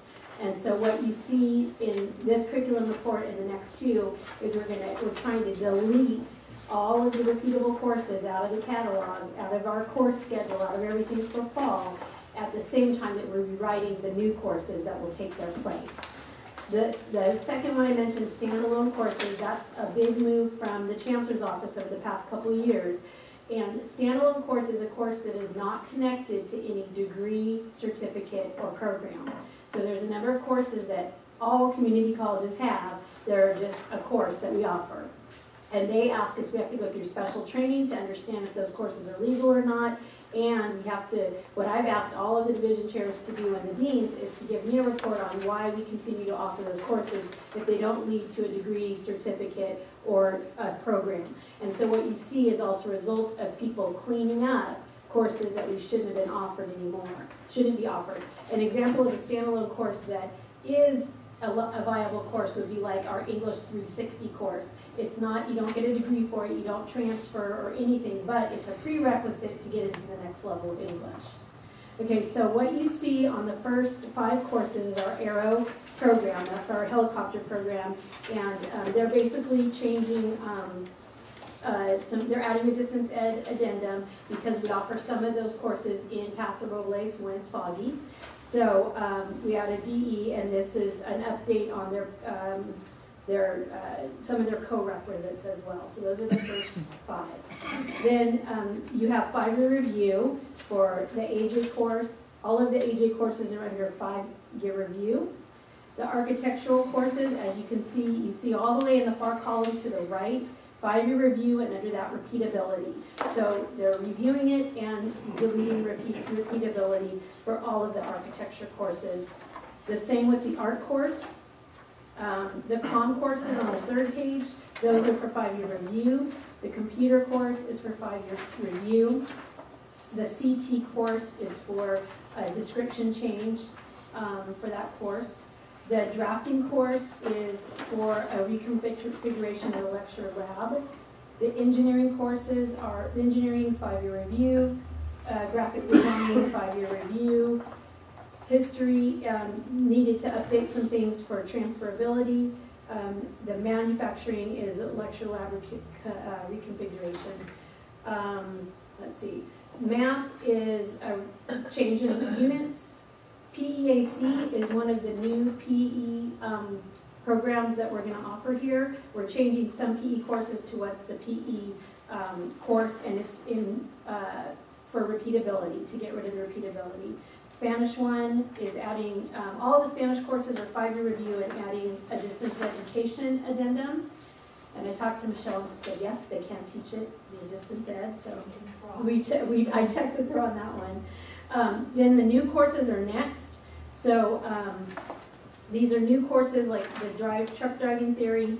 You can see the kinesiology is for the transfer model curriculum. It's a new course required for us to have that transfer model curriculum required to get to the CSU. The manufacturings are, those are all new based on new OSHA requirements. So they've updated that for an OSHA requirement for the certificate. And then the next group is deletions. Okay, and Okay, you all right? Okay, and then on the next page, when it starts in manufacturing, then you see all the auto classes. All of those are what we were calling standalone courses. So all of those auto courses were not connected to a degree, certificate, or a program. They were just additional courses that we offered. And some of them, like the Auto 202, hasn't been offered since 2004. One of them, 2010, for the Auto 254. The ones on the second page haven't been offered since 2007 or 2009. The auto program has all of its degrees and certificates have been changed to 100 level courses, which means that they're transferable. It's a higher level of a course. And so all of theirs have been reclassified into 100 level courses. And I did want to point out that they had the most degrees and certificates of any other program in the IT department this year was the auto program. On the next page, after you get through the auto courses, business, again, a lot of these, what you're seeing is they're deleting because it's they're standalone. So the business was not connected to the certificate anymore. This medical terminology moved to nursing division. And then like the child course, no enrollment in the class for 10 years. And then the rest you can see are the next 3 courses no longer taught. So we're trying to clean it up and get some of the courses off our records that aren't being offered anymore. Some human services have been changed to 100 level courses. The Math 235, and I know you might think, why would we be deleting a math class? The Math 235 was for math majors. We have an identical course called Math 230. And we designed the Math 235 for math majors, but the math majors did not enroll in this class. So we have really low enrollment in it because they could get the identical course in Math 230 with less stringent requirements. So they all signed up for Math 230, and we haven't been able to fill the 235. It didn't work as expected. The Math 365, similar story. We added, it was an additional support class, so we have a Math 360 that meets the same requirements. 365 was an extra couple of hours in the lab, but students figured out if we don't have to spend the extra couple of hours in the lab, we might as well take the 360 for the same purpose. So we're deleting that course. The ones on the next page are the same thing. The first 2 are for course repeatability, and the last 2 are for standalone courses that were no longer being offered. Any questions? Good. Motion approved? Questions? Questions? You answered all my questions but one, on drafting 113. Okay. That appears to be a hand drafting course. In the computer era, why do we do that? Yeah, I'll come back. Coming back to that one, on your question, I talked to the instructor, and when he let me know that not all firms are doing 100% computer-assisted drafting, so he feels that students need to know both the hand drawing of the draft and the computer. And he also has found that having the students learn to do the drafting, the technical drafting by hand first enhances their computer capabilities when learning CAD. You say some firms still do hand, if you're talking about architects, I assume? He says, yeah, not all the architectural firms are 100% computer assisted. Really? So some of them are still doing some hand Never drawing. encountered one that's not. Yeah.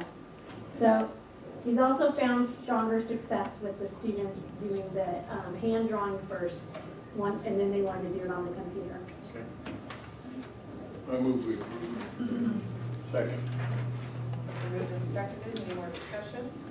All those in favor signify by saying aye. Aye. Opposed? Motion passes. Motion passes. Next item, 13, non-resident tuition fee. Mr. Cal.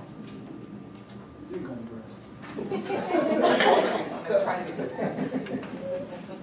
I'm back. You'll recall that by February 1st each year, the state requires us to approve our non-resident tuition fee for the following year.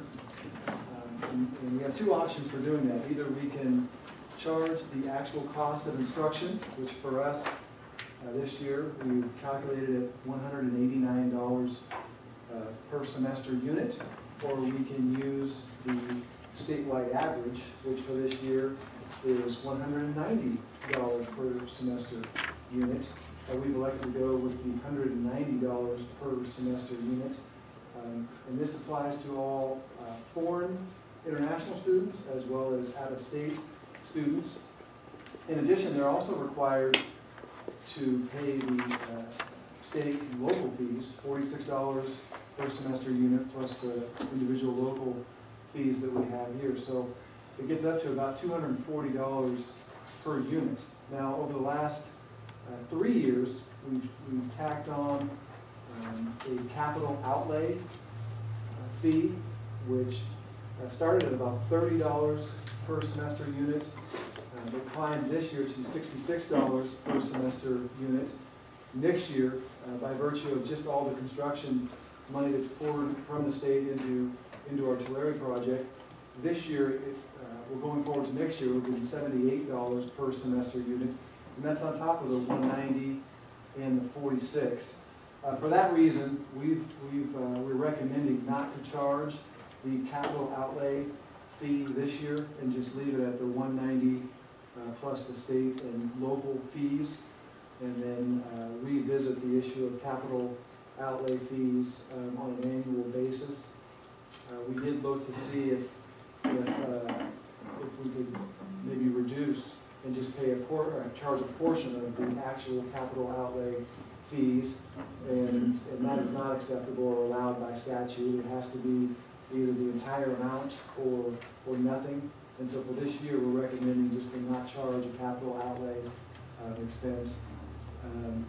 Traditionally, we have not done it. We did it for the last 3 years. Again, it started at 30, went to 40, this year it's 66, and we just felt like charging $78 on top of the $190 and on top of the $46 creates quite a hardship for a number of our students. And when you consider the fact that $190 alone, forgetting the $46, but $190 alone is $40 per unit more than what the state reimburses us for our local students, we felt like $190 plus the $46 is adequate to get us even with what the state would pay us ordinarily, as well as get ahead on some of those capital outlay fees. How many non-residents do you have? Last year we had 56. I think the numbers ticked back up. Generally we have around 100. Last year just it may have been as a result of this larger capital outlay fee. It reduced last year to 56. This year it's back up somewhere close to 100. Are they mostly out-of-state students? Yeah, we normally have 10 to 20 international students, and then 60 to 80 out-of-state students. Are most of those athletes or not necessarily? Maybe half of those. Brent, in talking with Larry Duda today, and we were talking about the helicopter program, and I was surprised at the size of the program, but he also mentioned that he had a lot of out-of-state students that came to be involved in the program. Are they part of this count? They would be part of that count. He'll have 8 to 12 at any one time in that program. And their fees, it's a little bit different structure, so it's even more than what we're talking about here, primarily funded by the GI Bill.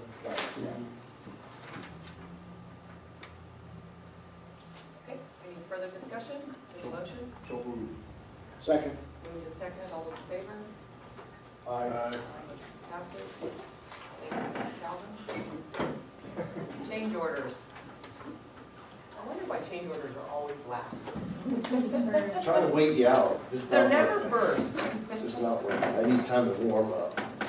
We're getting close. We're getting close on the change orders. I think we have, I'm already working on February. I think we're done in February and March with both phases. So the good news is you won't see too much of it for a while. This first round of change orders is for the Tulare Phase 1 state portion. It's for 4 contractors, the aluminum storefront, electrical, HVAC, and the steel stud, drywall, and plaster portions of the project. It's got its fair share of errors, omissions, and enhancements within here, the 3 categories that we try to put each change order into. You've seen the buildings, we're in them, we're working on warranty work and punch list items, there's still a handful left.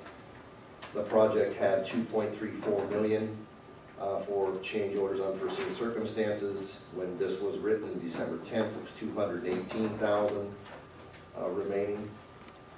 So it is recommended the Board of Trustees approve the change orders for the Tulare Phase 1 project for the aluminum storefront, electrical, HVAC, and steel studs, drywall and plaster portion. So moved. I have some questions.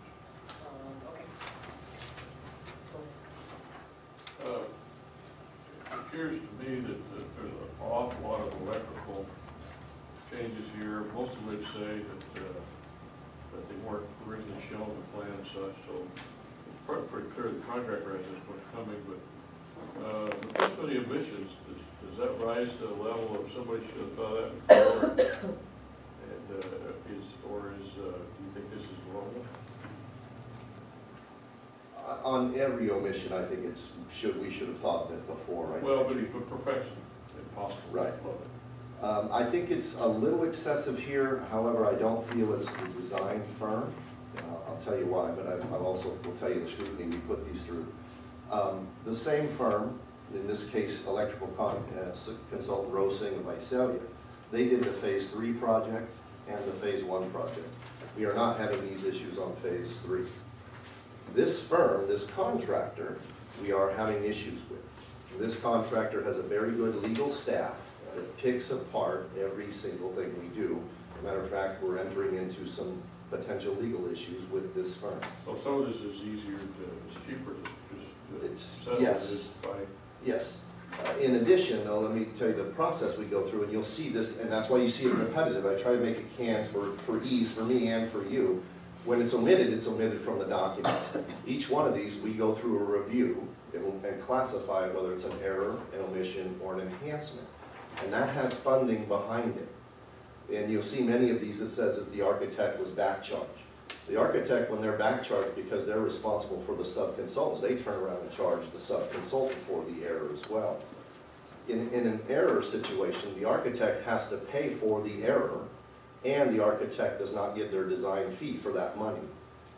In an omission, the architect doesn't have to pay for the omission, but they don't get their fee for the money either, so there's a partial penalty. The omissions, though, like the errors, what we do to ensure that they're cost effective, because I understand that frequently in a non-bid situation, the contractor can try to float his number up. We first send them to the consultant, in this case the electrical engineer for scrutiny. And if he feels it's an adequate amount for the change order, then we typically will push it through as proposed by the vendor. Frequently the sub-consultant thinks it's too much. So we pressure the contractor to try to lower his number, thinking it's excessive. Even though it's not a bid situation, we don't always just accept things. If they push back, a lot of times it goes to a second level of estimator, which the Classen Corporation has an estimator in-house and they review it. And there are still times when it comes back and we can't come to agreement. So what we do that's not shown here is we proceed on many of these on a time and material basis. So we actually monitor the contractor. Forced contract. It's not forced, it's just we agree that it's time and material. So yeah, forced labor, if you will. Because there's a prevailing wage amount in their bid, and there's a certain amount of profit. So I would agree with you, they still get a little bit. It's much, much more scrutinized. Well, I'm real pleased with your explanation. I'm satisfied, thank you. So point of order, we do have a motion. Okay, so. I'll second. Okay. It's been moved and seconded. Any further discussion? All those in favor of change orders to Tulare Center Phase and State, signify by saying aye. Aye. Opposed? Okay, motion passes. Item 15, change orders to multiple contracts for Tulare Center Phase 3 for the farm animal complex. Phase 3, same thing, other than this is locally funded by Measure J. We have a few different contractors. The aluminum storefront, greenhouse, HVAC, masonry, paving, and steel stud portion. Same go through with the errors, omissions, and enhancements. They all go through that process. You'll see the accountability in here. I hope with those that are held accountable for the mistakes. This project had 1.119 million in contingency account, and as of August 27th, had roughly $2,000 remaining. I feel confident that's gonna get you through there. I actually feel that's a typo. That should be December 10th when I wrote this, so I think I've got a typo there. I update these every meeting right before, and I'm working on February's now. Yes, in phase 3, I absolutely feel that that's adequate to get through based on what's already in the pipeline. I've got February's on my desk. I've been told there's probably going to be some March. So we are going to make some savings on phase 3s. And we've done this by design. Many of these that could be squeezed over to phase 1, if you will, have been. You'll notice there's not a lot of phase 1 local change orders here. We've done everything we can to hit that gray area for phase 1, have the state to cover the cost. I know when I was out at the animal complex, I know there were some gates and things like that. Do those just come, are those minor, or is there anything major out there that they found that will come later? Gates? Oh, I don't know. When I hear, there's logistics things that need to be changed in terms of the way things open or close, or, are those all little? Oh, yeah, Okay. there's nothing. There's nothing major that Phase has to be 3. changed?